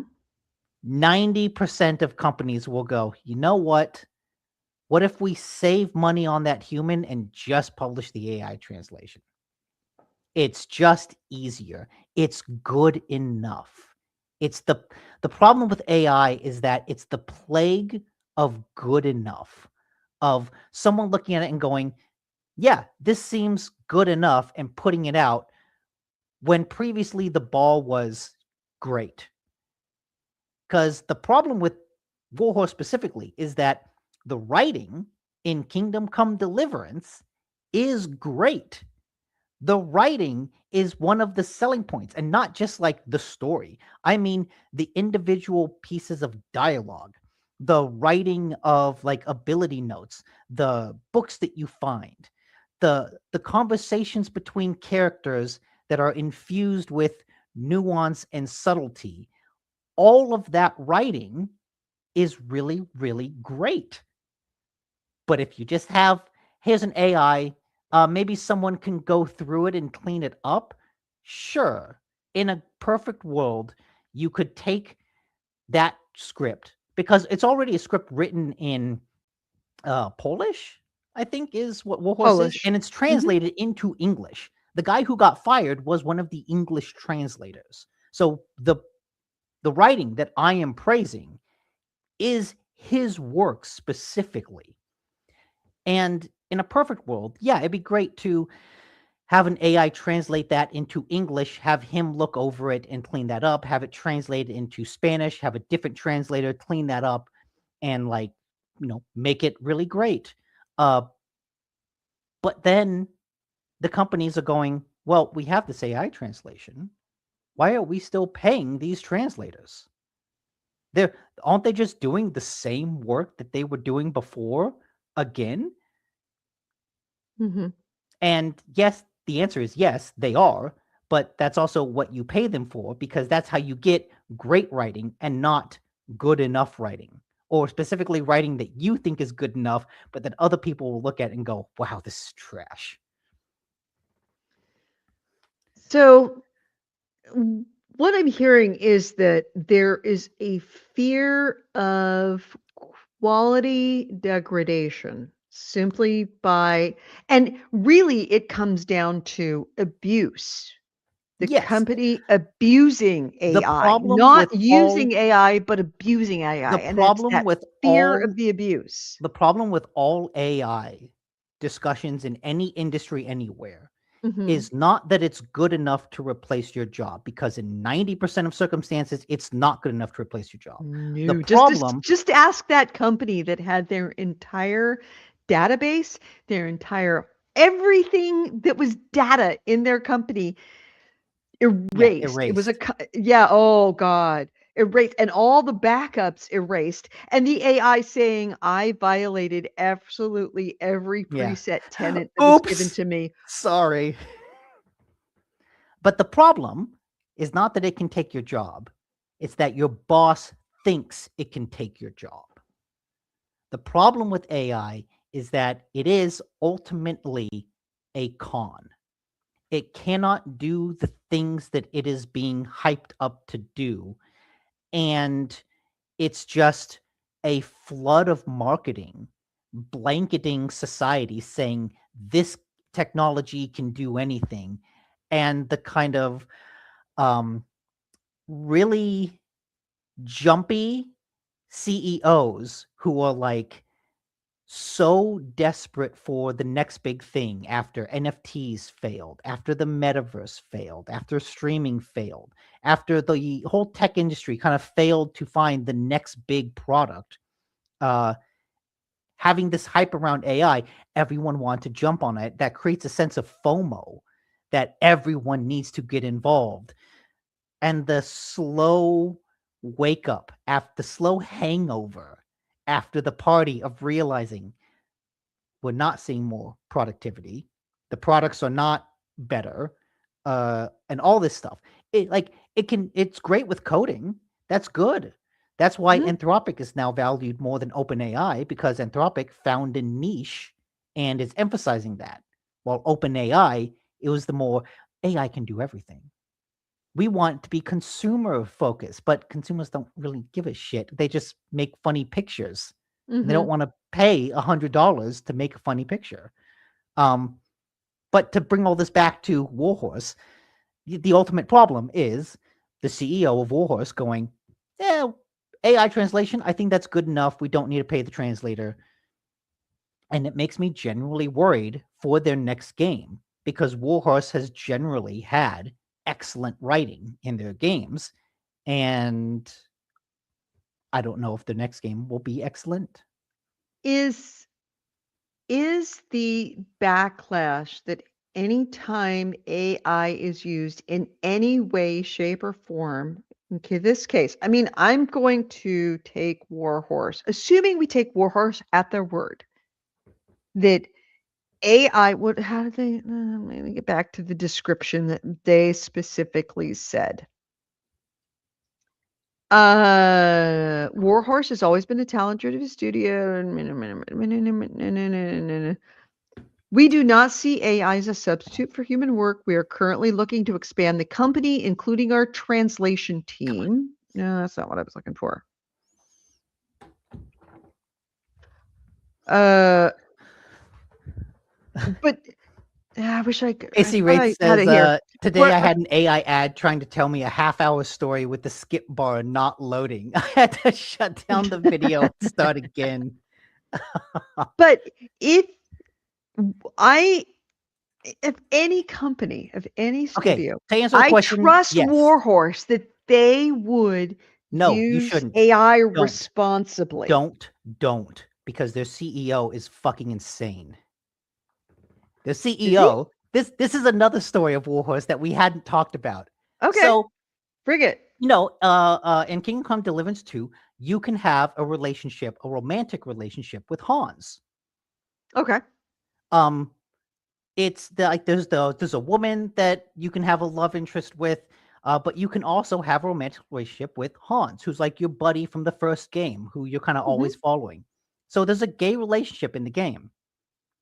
It was nominated for an LGBT gaming award. The CEO is previously a guy who was like a gamer gator, who's like, oh, fuck all these woke games. Oh, really? And he specifically was like, when the game got nominated, he was like, yeah, we got nominated because I pushed for that gay relationship, because this is how you do it, not like all that other woke bullshit. He's like, yeah, we made the right kind of gay relationship. We We create don't the shove it in your face, These are the unlike all good those other these are the woke good games. gays. These are the Yes, good these are the gays. good gays. He's like, okay, specifically, where is it? What's the quote? Oh my god, he is Uh, insane. I See, now you're absolutely wrecking stand me. I by. love Warhorse. Why are you doing this to me? I absolutely stand by the fact that the way we did is exactly how something like this should be done. Non-coercively, naturally, and educationally, because we show how things really were in the Middle Ages without idealizing them. We made the gay community happy and gave them the choice to be themselves, just like we did for others in other choices and quests. And anyone who isn't interested probably didn't even notice. I Because wasn't aware of any game that forced me to be gay. exactly, No, the CEO of Warhorse. Look, you Many should games that know gave me the opportunity to be gay. is a but fucking crazy guy who's like always keep Warhorse of like who? Okay, wait. Oh, what's his name? Could it be a translation problem? Did he do this as a Oh, translation? Did he need to have Vavra. AI translation? Daniel Vavra. Mhm. Oh, he's not the CEO. He's the creative director. Okay. But yes, Daniel Vavra. Like whenever you hear Warhorse, be like, is Daniel Vavra involved? But yes. So I would not trust Warhorse Studios to use AI responsibly Well, I don't see how that translates other than the fact that he's a weirdo. because people like that who are we did it right, everyone else did it wrong, is exactly the kind of person who would replace an AI translator and say, we did AI translation right, so we don't need that guy. It's Mhm. exactly the kind of arrogance, I know what I'm doing, I don't need to listen to you, that drives AI slop. Well, there's a part of me that says that there is a middle ground with AI of it being AI. There's AI slop. That is a thing. That is a real thing. But there is also AI. God, how would I describe somebody who's completely 100% anti-AI? Like, no, nothing AI. I Anti-AI. want nothing AI. I want it all done with chisels and stone tablets. That's how original I am. That is a little extreme.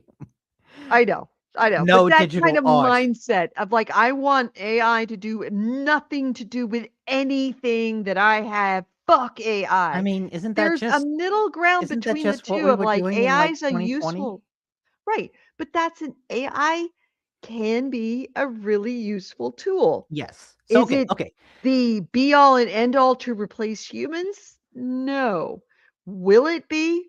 Possibly. But for right now, AI does serve a certain purpose to getting the tedious, time consuming, basic idiot work done quickly.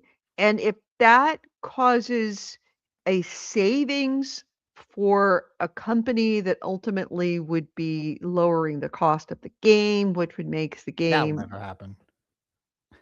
But to answer your it question, yes, there is a middle ground. No, we won't find it anytime soon. Because in order to find that middle ground, the bubble has to pop.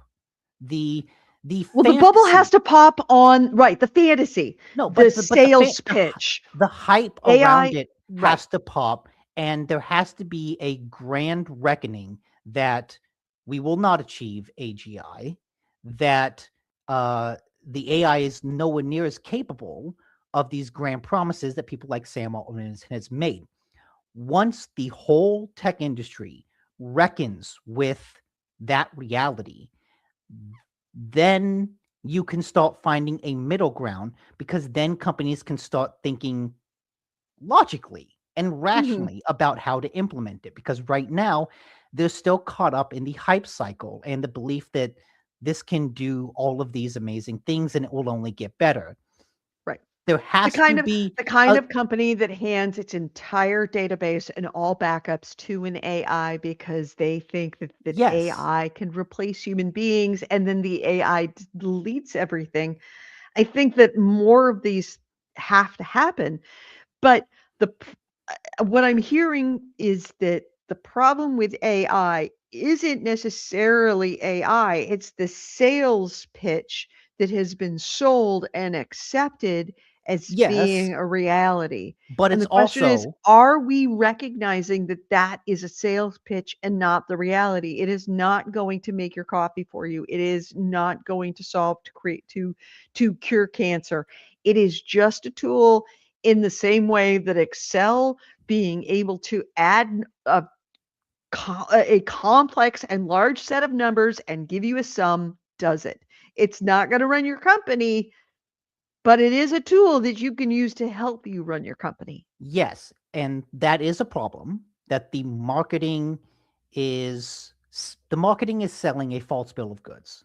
Mm-hmm. But the reason that the marketing is selling the false bill of goods is because the technology itself is so expensive to run and maintain that if you only used it for those small services as a tool, you would have to charge a amount of money that most people wouldn't pay for, and it would become financially unstable. You cannot charge people a fair price for AI because it costs too much to do what it can do the best. You can see this now with Anthropic slowly raising its prices and all the other companies using Anthropic's LLM slowly raising their prices, and all the coders using Claude sort of realizing that, God damn, I'm blowing through my entire budget of AI tokens in 3 months because the price keeps going up, because Mm-hmm. that's how much it actually costs to run these LLMs. What OpenAI is, and at least I'll get into what I think the actual future of AI will be. It's not OpenAI and it's not Anthropic because they're too expensive to run, and the things that they do good, you cannot make a profitable business out of them using the LLMs. The future of AI is China. It's DeepSeek, which is an AI model that just runs so much cheaper. It is far less expensive to run. I don't know exactly how good it is at coding and stuff compared to Claude and ChatGPT, but look, let's be honest. This is capitalism. We don't give a shit about quality. We care about costs. DeepSeek is cheaper than ChatGPT or Claude.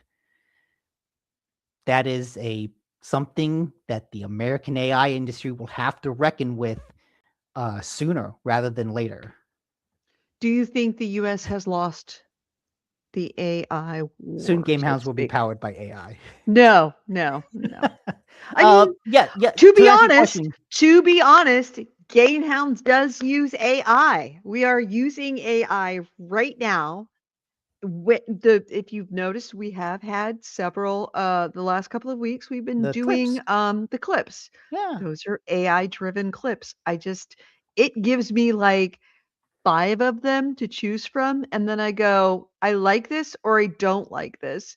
And if I don't like it, it goes, okay, well, I'll make another clip. What do you want me to give me something to look for that you thought was good? And I'll put in, I'll be like, Xbox, Game Pass, give him a couple of keywords. I do it in real speech. It's like Nick was talking about XYZ, and it will go in and look where Nick was looking for XYZ and make a clip from it and say, how about this? And I'm like, well, make it a little earlier or make it a little later, you know, get where he said this. I remember him saying this phrase, and it'll go, okay, and it moves it. So GameHounds is already using AI for And now the what it's question. meant to do is Now to the question find is, shit for me that I would take me hours to find on my own. how much would you pay for that feature?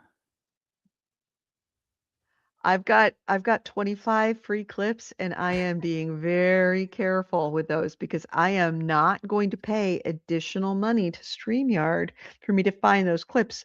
That being said, And when I there you come to the go. end, it's going to be hard because I know I'm going to want to create those clips. I'm just going to have to be a lot more diligent about writing down timestamps of when you said something that I don't have to do right now. Yeah. Is it worth it to me right now? No.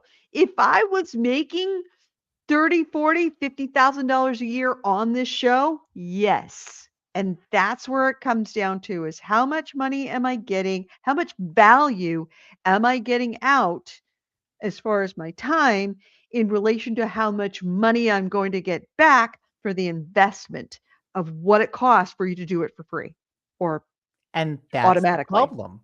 You're like, this AI feature is really good. Will I pay for it? Haha, no.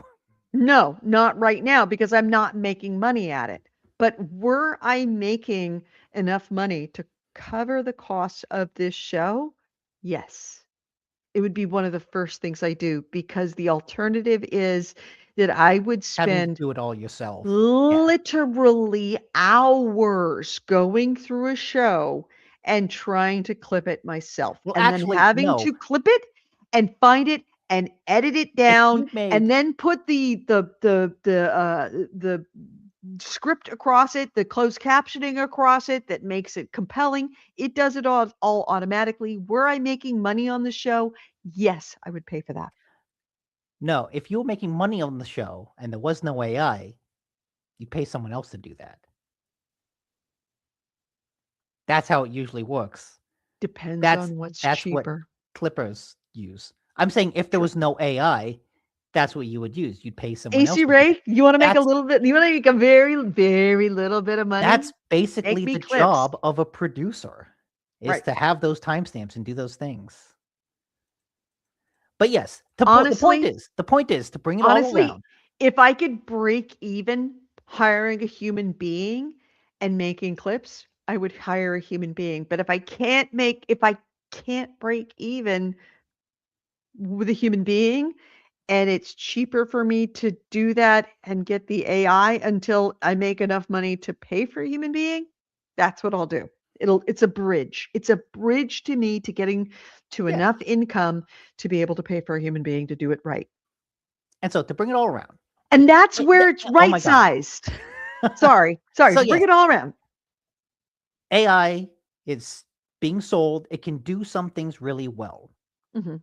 The technology is too expensive to justify only doing the things it can do really well. So that's why the marketing promotes it as doing everything, but it cannot do everything. Slowly, people are realizing that, and we will not be able to find a proper middle ground of AI until that marketing bubble pops and people come to an actual realization of how much does this actually cost to use? How much can we charge users? And businesses have to decide, do we want to pay for that or pay for a person? And like, you Mhm. need the marketing bubble to pop before all of that can happen.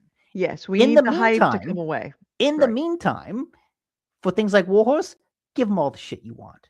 Look, I love Crimson Desert. Pearl Abyss use like AI concept art. Give them all the shit. Give them Mhm. all the shit. Just unload onto them like diarrhea levels of shit for using poor AI. Mhm. Uh, Chaos says it's insane that NVIDIA CEO says he wants his employees to spend half their salary worth in tokens. Like, how much efficiency do you get out of that? So you don't have to pay that to more employees. Right. Right. Yeah. Well, also, here's the problem. Here's the problem again. Like, you measure that in token use. Oh, we use $100,000 in tokens and we want to use that. For the AI company, they are financially incentivized to do a poor job, because if they give you what you want on your first prompt, you're not doing a second prompt. And if you're not doing a second prompt, that means you're not spending money on those tokens. They want you to spend money on tokens. So the entire financial model of AI is incentivized to do just an okay job to keep you prompting. If you could, if their AI could do it in $50,000, then it'd be no point in you buying $100,000 worth of tokens. So you want to make it Exactly. half of it as efficient so that you spend $100,000 on it. Exactly. Um, and by the way, I gotta give hot props to AC Wraith. I like money, and he actually linked. I linked the scene from Idiocracy. Oh, I like money. Oh man, Idiocracy. Who knew that that was going to be a prescient documentary? yeah.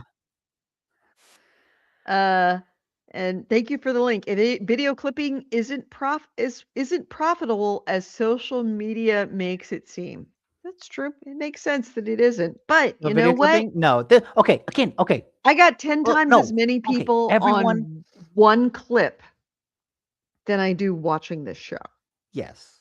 But And any moment, I'm like peak watchers on this show. I got 10, more than that, 20 times the amount of people looking at that clip as this show at its peak. And I'm not talking about overall average. I'm talking about the maximum amount of people looking at the show. Yes, because look, let's be honest, short form video is like the current. It is I'm hooked on it. It is how people consume It media is. today. It is. That Thank you, said, TikTok. that said, highly recommend the newsletter Garbage Day to people. It's a tech newsletter where the guy and his team just sort of dig into aspects of tech culture. And he's been going a lot into clipping and like what that actually means.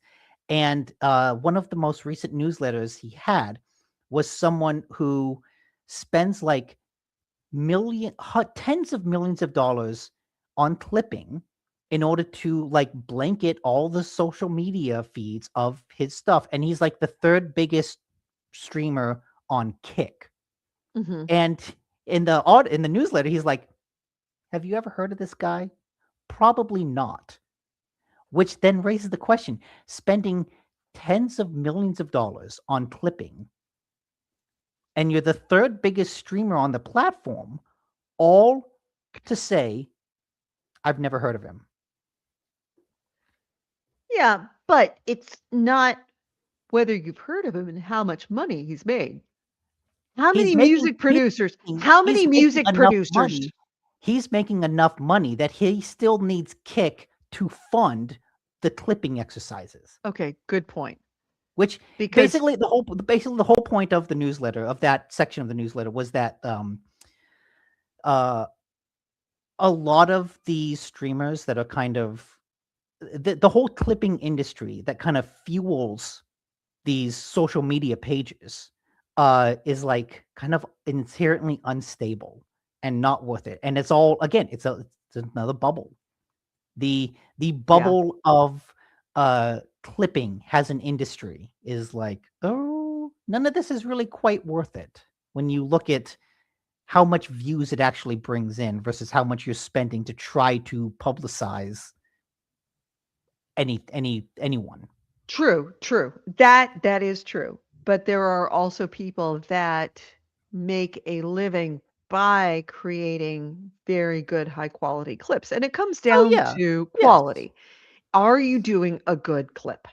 And that's an art, not a science. And AI is very good at science, not very good at art. No. As we all know, with the 6-fingered hands. By the way, suggest earn on the lower hand. Compensation typically ranges from 50 cents to $3 per 1,000 views, with top performers utilizing specialized platform to maximize revenue. This is according to the YouTube AI summary. Oh, yeah. He says video clipping isn't profitable as social media makes it seem. Oh, yeah. And then compensation typically ranges from 50 cents to 3,000 cents per 1,000 views over top. Oh, that's the same thing. Google AI summary. Yeah. So, I mean, there's a part of me that says, going back to the original, that AI, like, throwing the script into AI and getting something back out that is minimally translated to go back over, and as someone who's been an editor, is a hell of a lot easier to edit than it is to write. Takes a lot less time. And as I see the concept of Warhorse saying, hey, we'll stick it all into an AI, it spits back minimally useful garbage that we can hand to an editor that can clean it up. And cleaning up, you can clean up something and make it art. If you can take all the heavy lifting of actually listening to every single line, some of which needs complex translation and some of which absolutely doesn't need complex translation. If you can take that non-complex translation out, because not everything needs to be translated at that level, Give me back a very badly translated and I can retranslate it correctly. So yes, I can see but that being useful and I can see that but lowering the cost to Warhorse, which, yes, ideally that would lower the cost to the consumer. But oh, I that's never gonna know, happen. right. But that's less important to me to ensure that Warhorse doesn't go underwater and ends up like spiders. Granted, spiders is a different situation, but how many studios have gone That's less of an issue. out of business because their game didn't make enough money based on how much it cost them to make it? Yes, but okay, here's the I thing. can Here's the see that. thing. I can absolutely see that and want Yes, that for these companies. it is easier to edit something than it is to Mhm. write something. Yes. But it's harder to edit something bad than it is to write something. It's harder to edit something that is shitty Yes. than it is to just start over from Yes. scratch. Yes. And I've I have noticed had this. to do that. I have had to do that too with various things at work of like, okay, I've got some notes. Make me a PowerPoint. And it's like, that's a shitty PowerPoint. Do it again. That's also shitty. Do it again. More prompts. That, oh my God, this is still shitty. I'll do it my fucking self. And I do it in 30 minutes and it's better. Okay. So, along those same Basically, what I'm lines, saying, Copilot sucks. Copilot right. is the worst LLM. Now, going pre-AI, when I was handed an incredibly badly written article where man, I can think of a couple of different writers who it's like, how did you get a degree? Because you're handing me this and it is unprintable. I had to write the entire article based on the only thing that they provided me was the source material, was the quotes. I had to rewrite the entire fucking article and then put their goddamn name on it, even though I wrote it because it was unfucking printable. And the way that it happened, and this is before AI. This is not AI. Mm-hmm. How much of my frustration at doing that, was because I was frustrated that a human being wrote this and handed me such crap that I had to work with. I mean, I'd be frustrated just being handed crap. I don't care who made it. I don't want Right. to be handed human crap or robot crap or cat crap or cow crap. I don't want to be handed crap. Just Yeah, as a general rule of thumb. true. You don't want to be handed crap, but sometimes you're handed crap. There is an element, I think, and there's if anybody wants to like do a somebody's law of crap, that there is a measurable amount of frustration that comes with being handed something that you need to edit and put somebody else's name on that is not inconsequential. That Mhm. there is an actual value to the amount of work that you have to do when you're doing something yourself versus when you're doing something for somebody else that did it wrong the first time. You know what I'm talking about? There is a different valuation on the hours. Like if it takes you an hour to write something yourself, that's one thing. But if it takes you an hour to fix something that somebody else wrote badly, Mm, that seems like it's a much longer hour. Like this yes. shouldn't take me an hour. This should take me 15 minutes, but you wrote it so badly that it took me an hour. Now I'm pissed off. Whereas if I'd actually written it for an hour, it's the same amount of time, but it's weighted differently. Yeah. So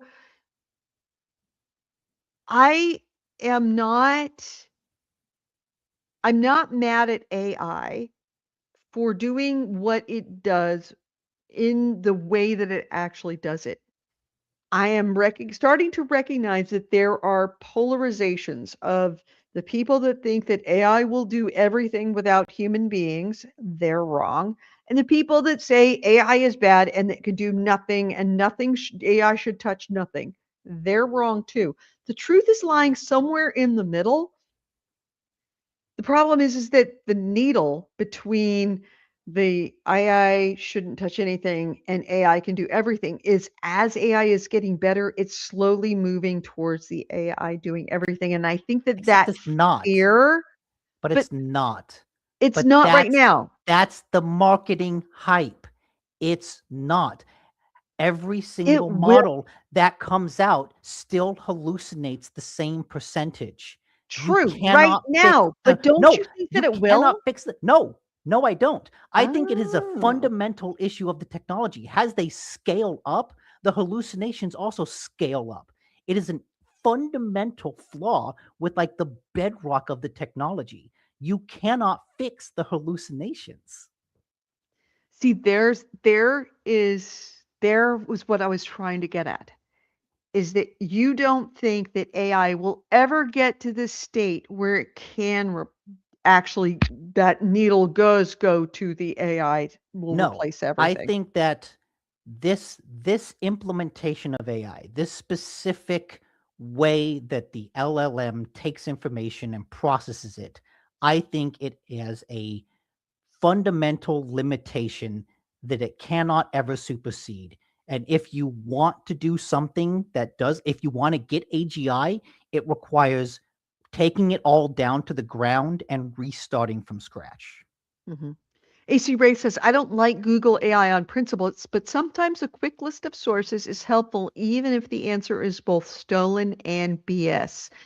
There are field-specific uses which can be used ethically, but corporations will not do so. Yes. I also feel It's like your comparison of like, oh, the AI proponents and the anti-AI people is like the anti-AI people, there's not that many of them. And a lot of them are mainly like poorly oh, you're anti-technology. It's like no, I'm not anti-technology. I'm just pointing out that this technology is fundamentally flawed and you're not listening and you're trying to paint me as a like crazy person. That anti-AI has more valid arguments than the pro AI.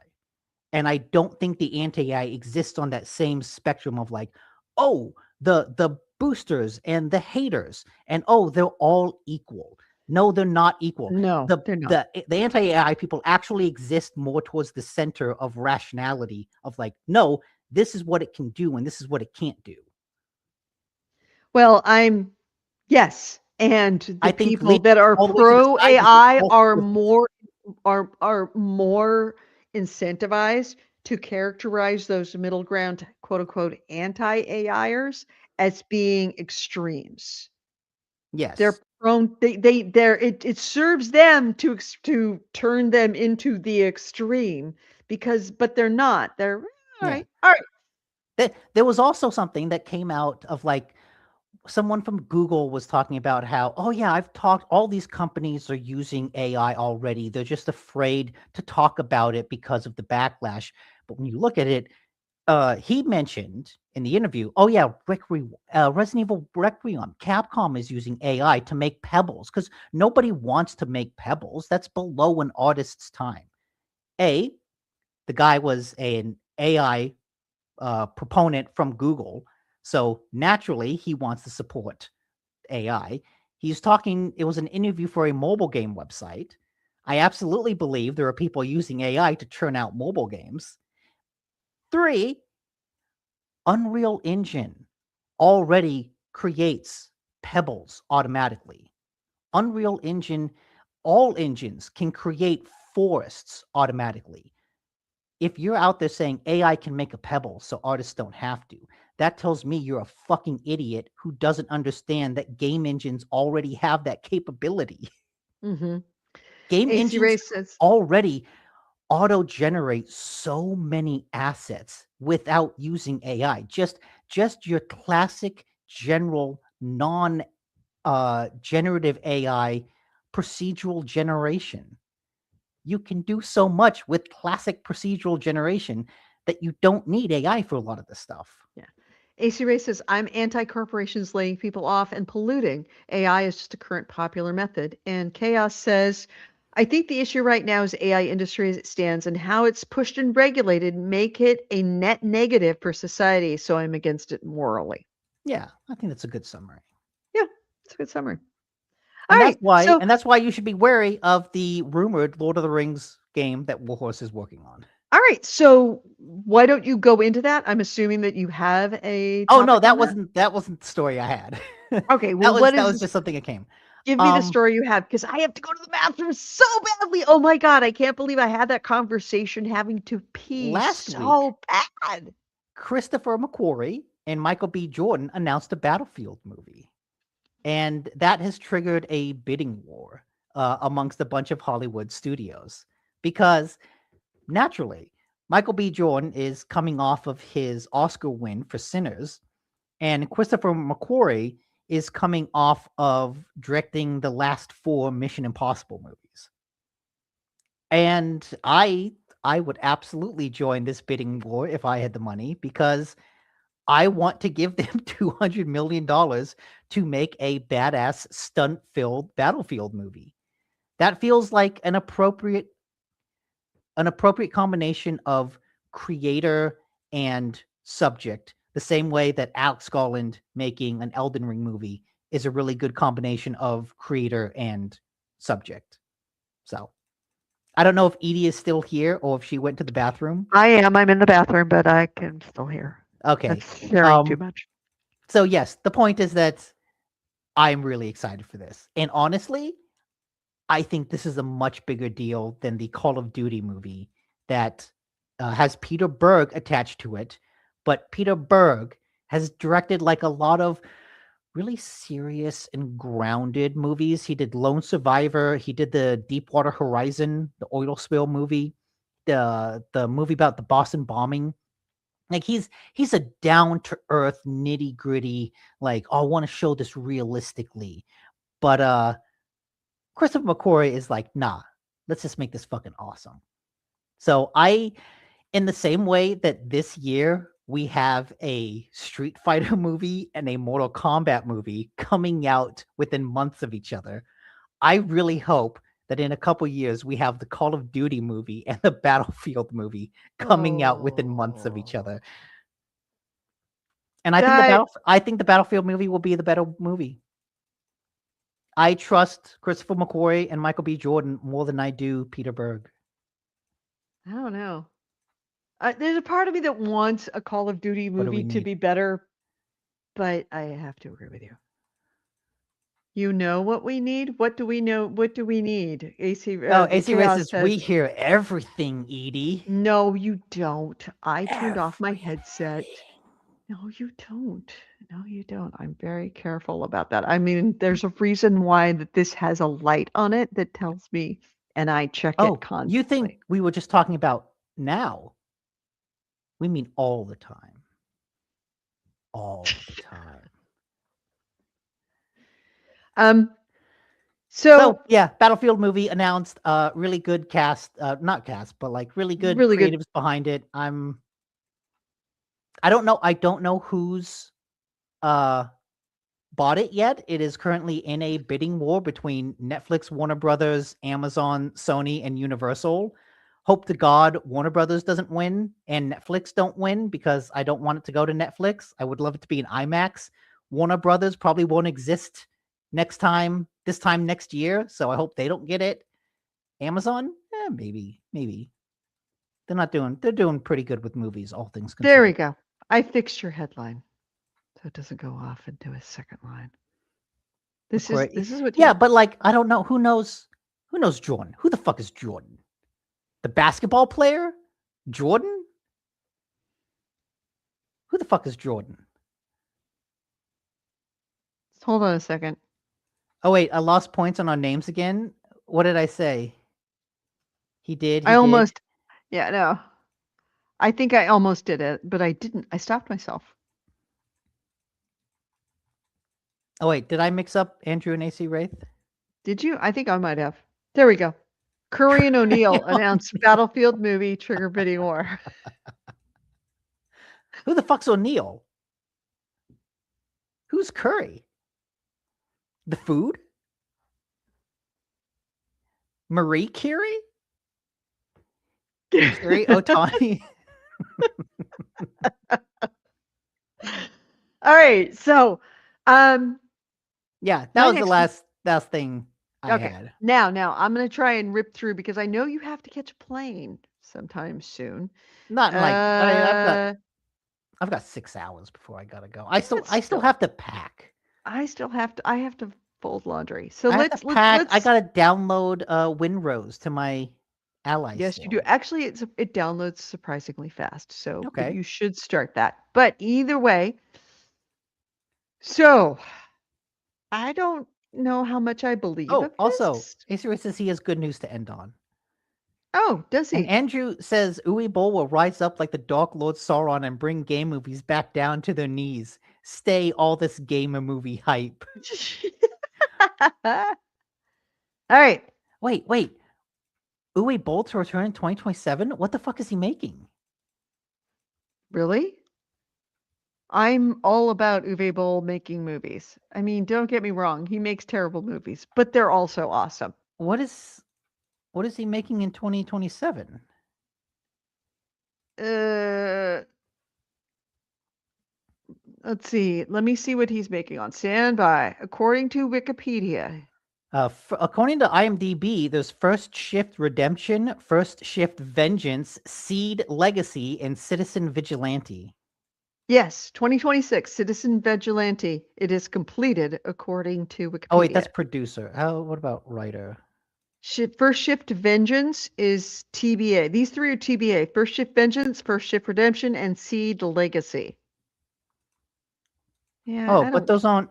Those are in post right now. Those aren't. Oh, I thought they were get video game movies. So apparently there was a documentary called Going Postal: The Legacy Foretold.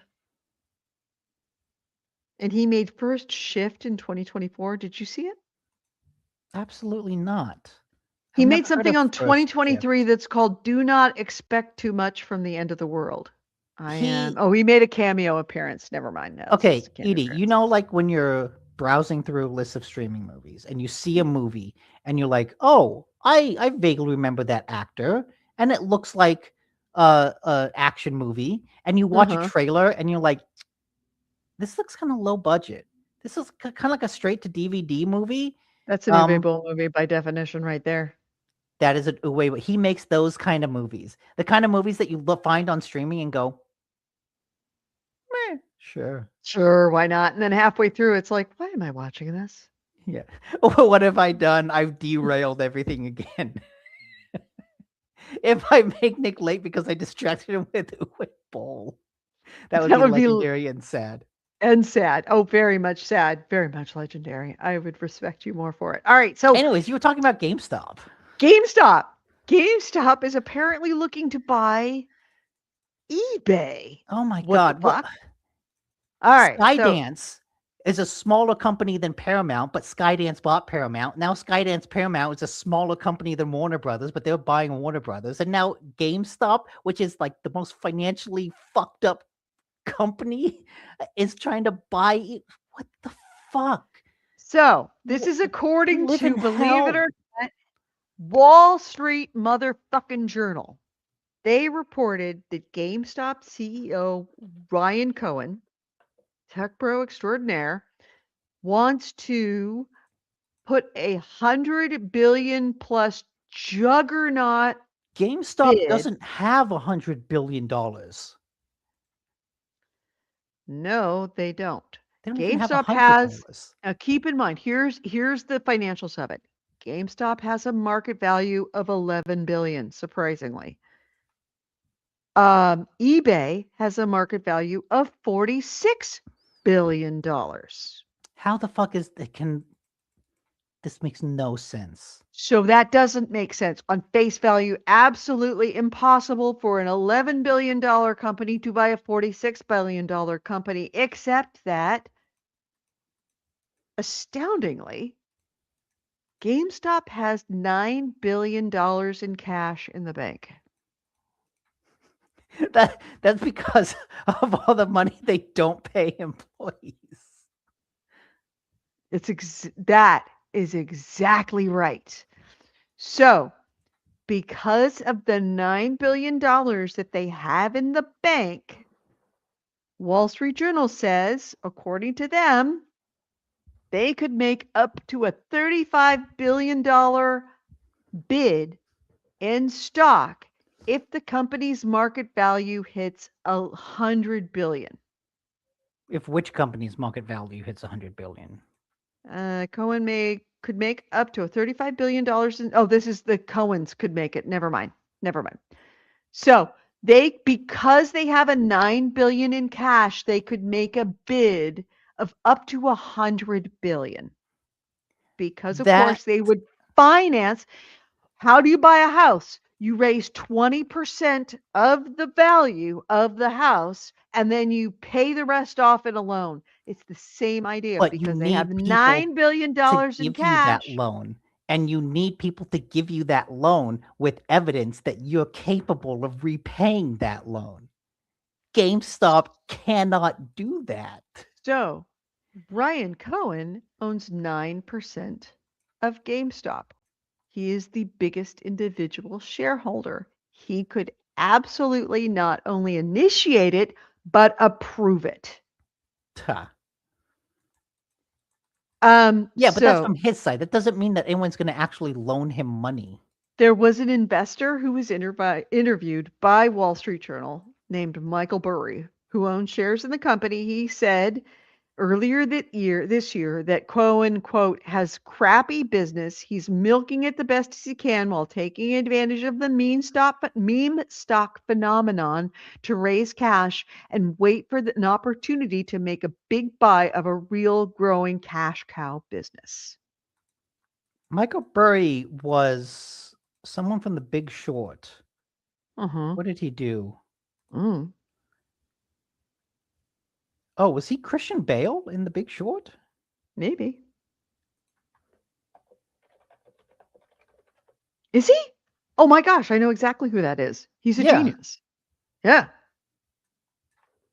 So this yeah, he was Christian Bale. Christian Bale played him. Oh, no kidding. So he's saying that what Ryan Cohen has been doing is he's been banking cash into GameStop's bank accounts to create enough cash so that he could parlay that into a down payment on a real business as opposed to GameStop, which is a dying business. And this has been his end move. This has been the final form of Ryan Cohen, that he wanted to own a real business, not GameStop. So he used GameStop in order to put enough money in the bank that he could use that to create enough cash to put a down payment so that he could buy something like eBay, which actually does make money. And then run that into the ground. Hey, listen. He said, Andrew's. Don't get me wrong. Sure. If you could actually have that much cash in the bank from a dying business like GameStop, it's arguable you're not as shitty a business person as one would lead you to believe. So, and they're saying that if the eBay investors don't agree, he may take it to the open market with an offer to the open market to investors, which is how it frequently happens when you're buying a publicly traded company, is you like what happened with Elon Musk and Twitter. I'm offering XYZ share for each share of stock. And people just people just give it to him, sell it to him. And all of a sudden now he owns the company. That's how Elon Musk, granted, he made the stupid comment on Twitter and then he backed out of it. And then the investors in Twitter sued him to make him accept the offer that he made. So that's how he ended up with Twitter. He didn't want Twitter. He made an idle comment on social media and everybody bought stock because, of course, oh, by the way, incidentally, GameStop shares jumped 6.33% on the announcement or the revelation that they might be looking at eBay. And eBay share jumped 11% on the news. So they're This anticipating that there may be an offer to shareholders directly if eBay doesn't agree institutionally. They may make an offer to the eBay shareholders directly to purchase their stocks so that they end up owning eBay. this is how you know our economy is fucked. Because this entire discussion has no value to consumers. We will all be fucked. This is all just market manipulation that ultimately hurts the average. It ultimately hurts consumers. This is capitalism disconnected from consumerism. Mm-hmm. True. But Everything no, these companies do fucks us over. There's no benefit to any of this. We will yep, suffer for all of it. yep.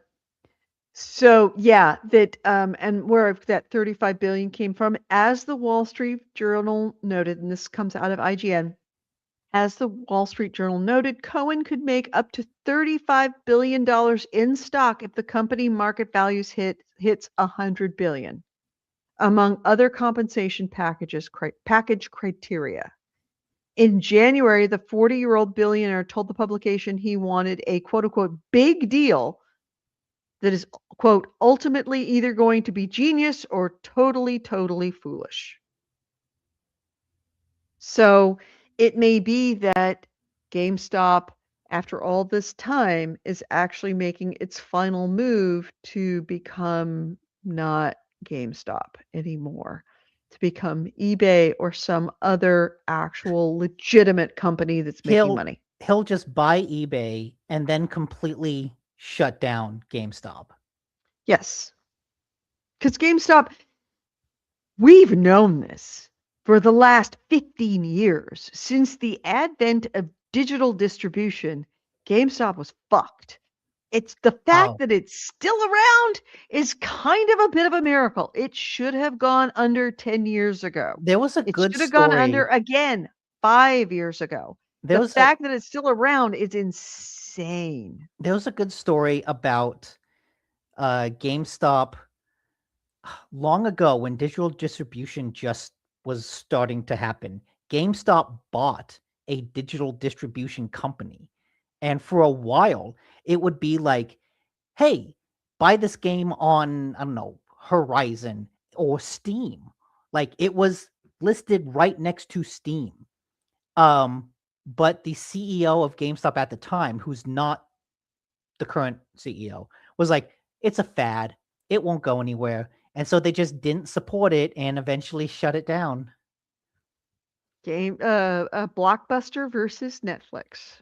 Yeah. It's a fad. It won't work. Never do it. Never mind. We don't want to do it. And it cost them their company. And it did. It's cost GameStop their company.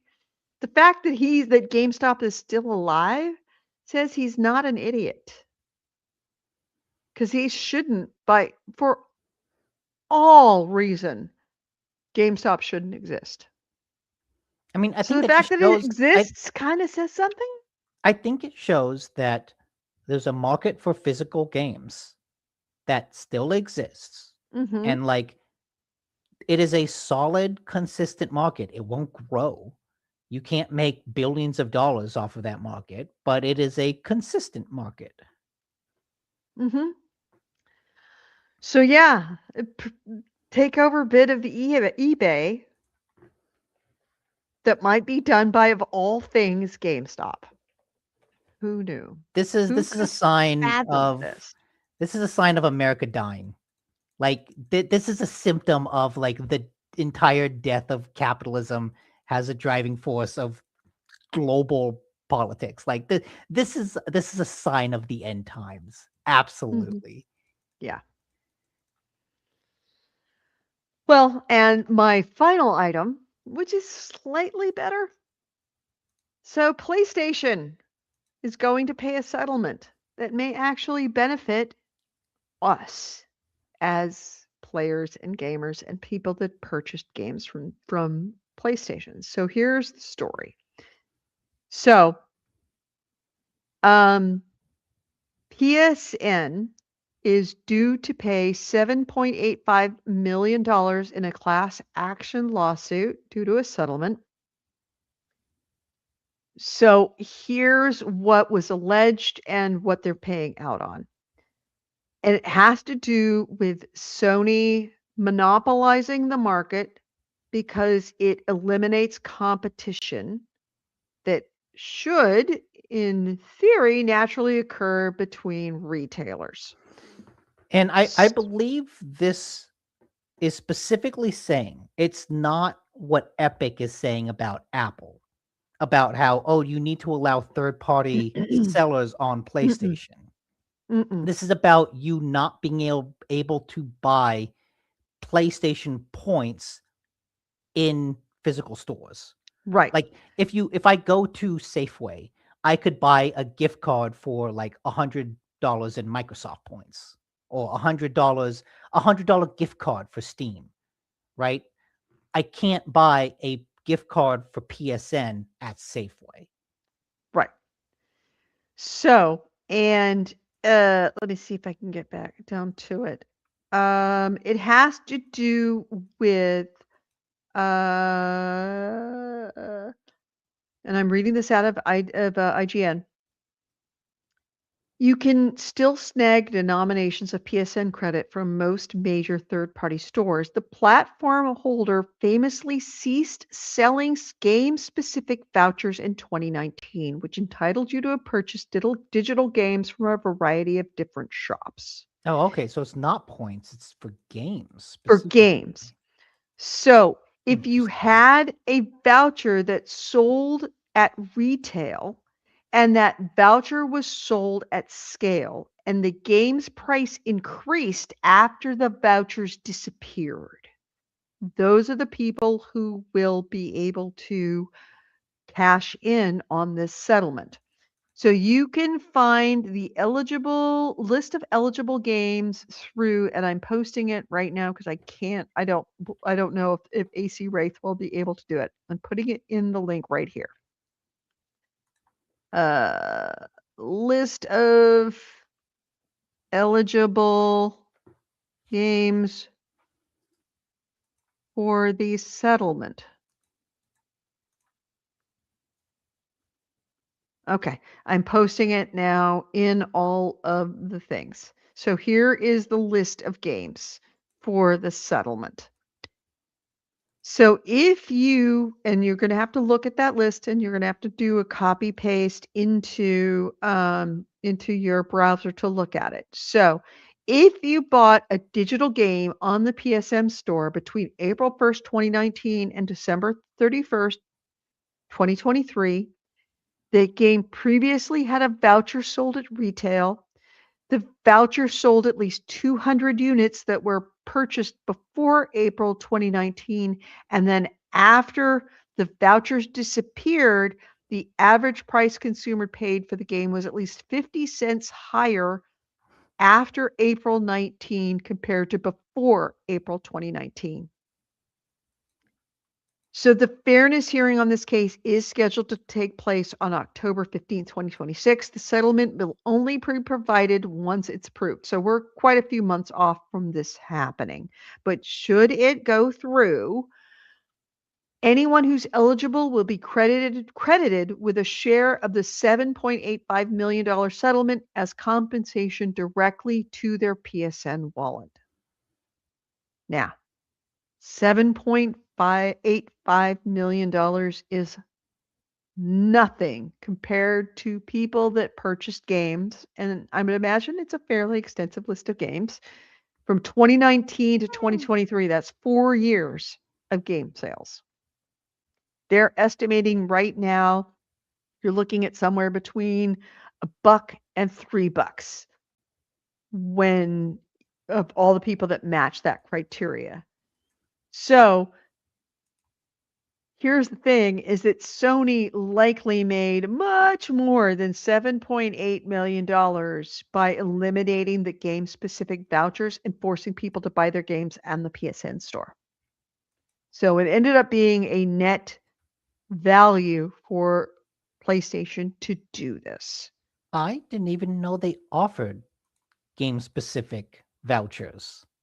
They did offer game specific vouchers, and previous to 2019, when they quit that, then the price went up for some of these games. So it's unlikely that this is going to be the last, and this is only for US consumers. This is not going to be the last of these lawsuits. Obviously, there's going to be much more in other territories like the UK and the EU and other places like that. So we may be seeing a very, very small amount of money, very distant in the future, that has to do with that happening. But that did happen this week. Chaos writes, you can get money if and only if you are rubbing your tummy, patting your head, and jumping on one foot between 7 a.m. and 10 a.m. If you did this after 10 a.m., you are in fact looked 1% more dumb and are entitled to compensation. Pretty much. So it's you're not going to get a huge payout. It's not going to be a big amount, but that settlement is out there. So keep your eyes on it because a buck is a buck. Yeah, I'll take a Smart millionaires will pick up a quarter off the ground for good reason. As I have learned, still rich trying to people find, like- actually care about money. I'm trying to find like a picture of a game specific voucher. I'm just like going through Google Well, Images. let me take a look at some of these games. I'll pull up the list. Stand by. Oh, Let I have me- the list. I have the list. Oh, okay. Well, what are some of the games?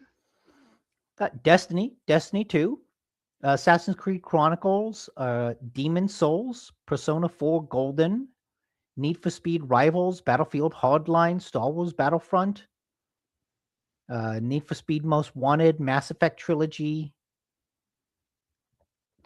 Resident Evil 4, Okami HD. Okami, let's look at game Okami HD. I'm pulling it up right now. There you go. Here's your list. Come on.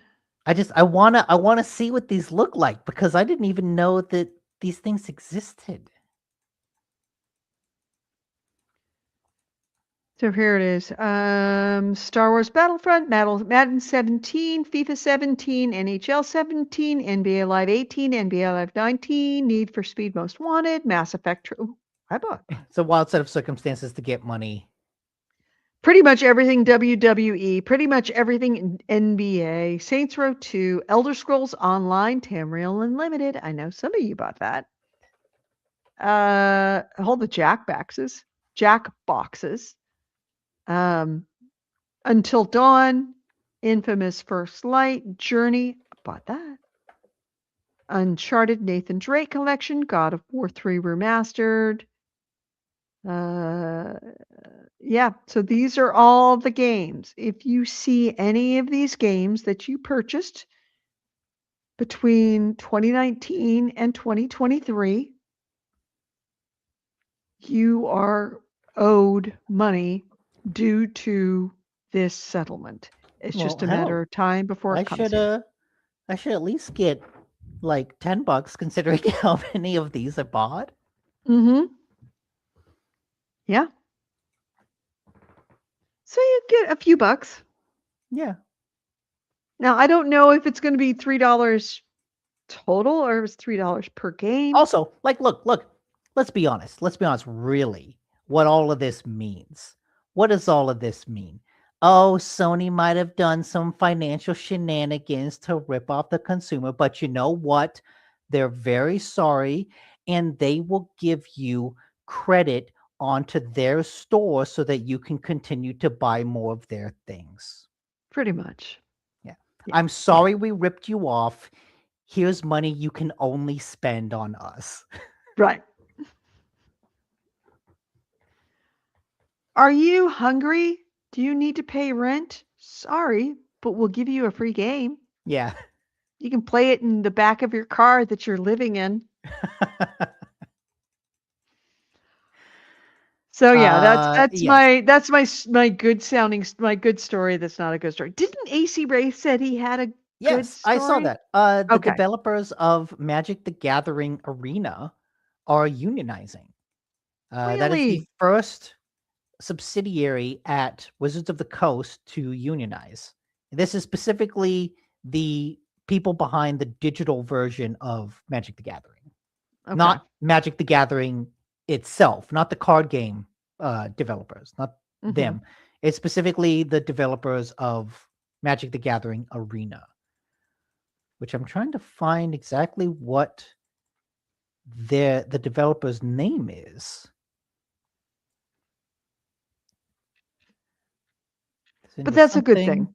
Yes, absolutely a good thing. Given all of the industry fuckery that we've talked about this episode, you need something to fight back against that. You need someone to say, you know what, GameStop buying eBay, that's a bad idea. That will probably not work out for It will only people. end in tears. It will only end. Let's not do that. Boy, that Activision purchase when Xbox bad act, that was wonderful. Everyone loves it. It resulted in reduced prices for consumers. It was good for consumers. It was good for the industry to Great for the consolidate industry. like 40% of the entire American gaming industry into one company that is already saying, boy, we suck. Oh my God. Yeah. Skydance is combined Warner Brothers. We're going to put out 45 movies a year. We're going Only to going to spend improve we're gonna movies and make spend them cheaper. we're going to spend $30 billion making movies with $40 billion in debt. We can absolutely do all of that. Yes. Yes. Yeah. Yeah. AC Ray says that the Google overview just calls them digital game studio. Okay. But hey, all unions are good. Yeah. Unions are good. Unions are good. All right. So that's all I've got. Anything else that you have? I believe that's all I have. Okay.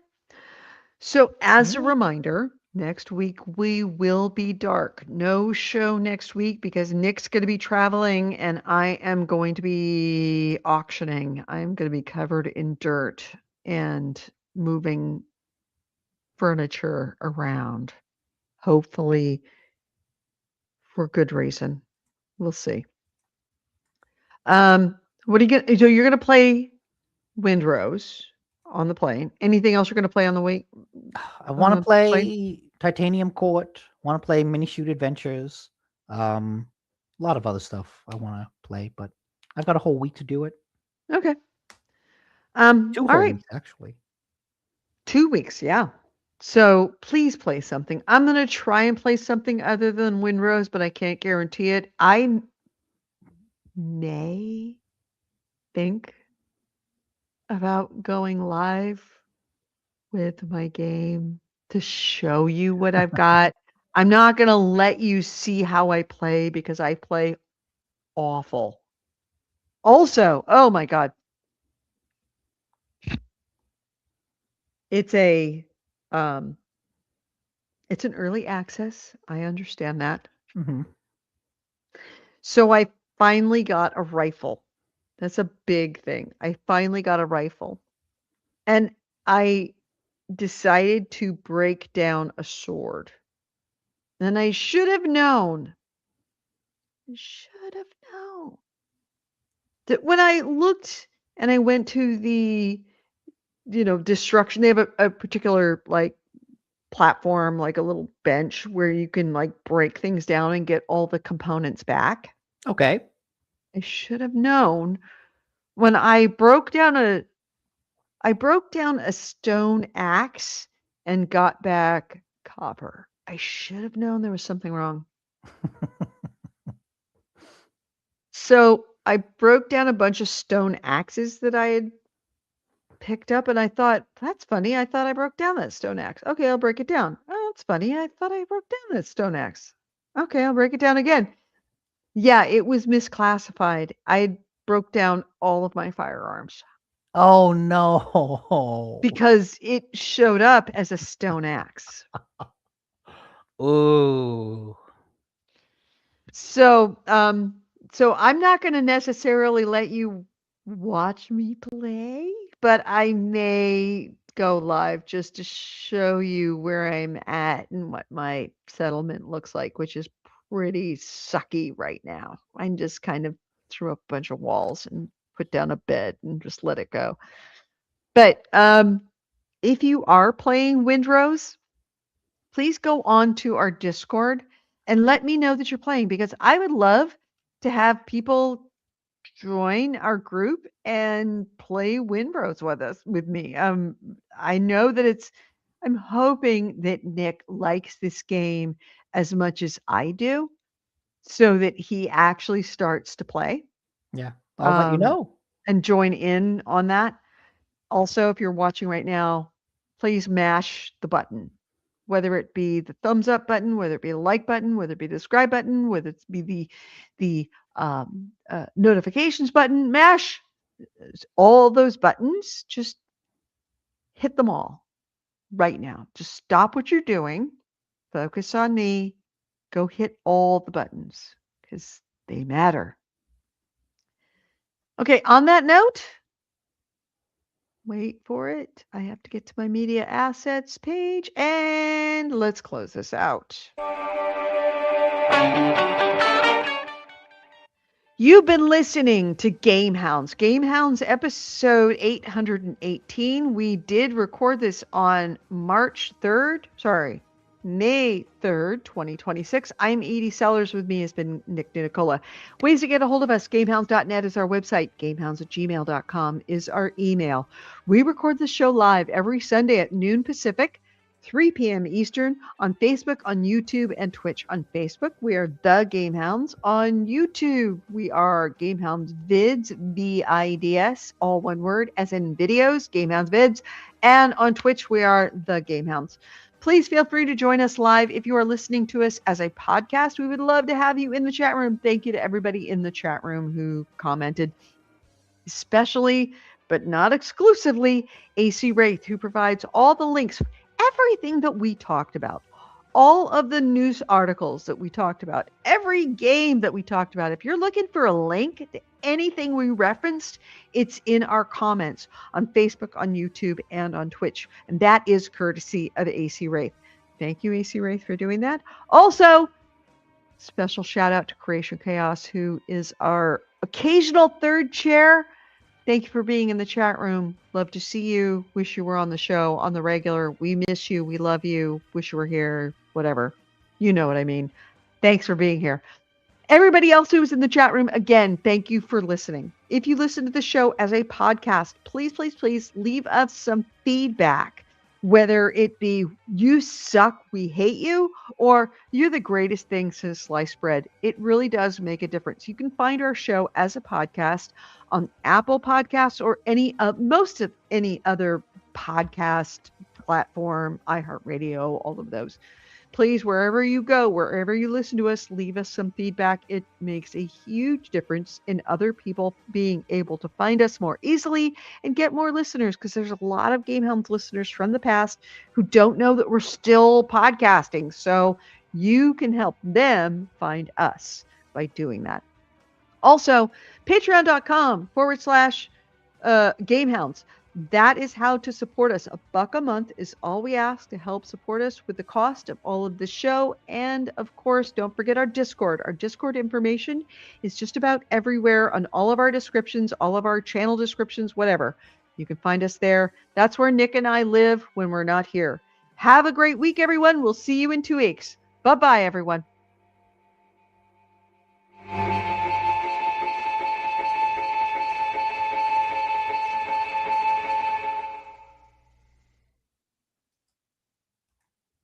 All right. So, Nick. Yes. Have a great week. I will miss you for 2 weeks. Yes. A week I'll be without on you, Discord. day We'll without talk. you is like night. I will. I'll keep you up to date on my gaming. We'll text you. Don't be in Discord. Yeah, and if you find that you like Windrose, please let me know because I don't mind starting up because you can't convert a single player server into a multiplayer server. You have to start over Mm, in the multiplayer okay. server. So if you find that you enjoy it, please let me know so that we can create a multiplayer server. And if any of you out there are playing Windrose, let me know so that I can create a multiplayer server and invite you in. I would love to have you because it's a pretty damn fun game, not gonna lie.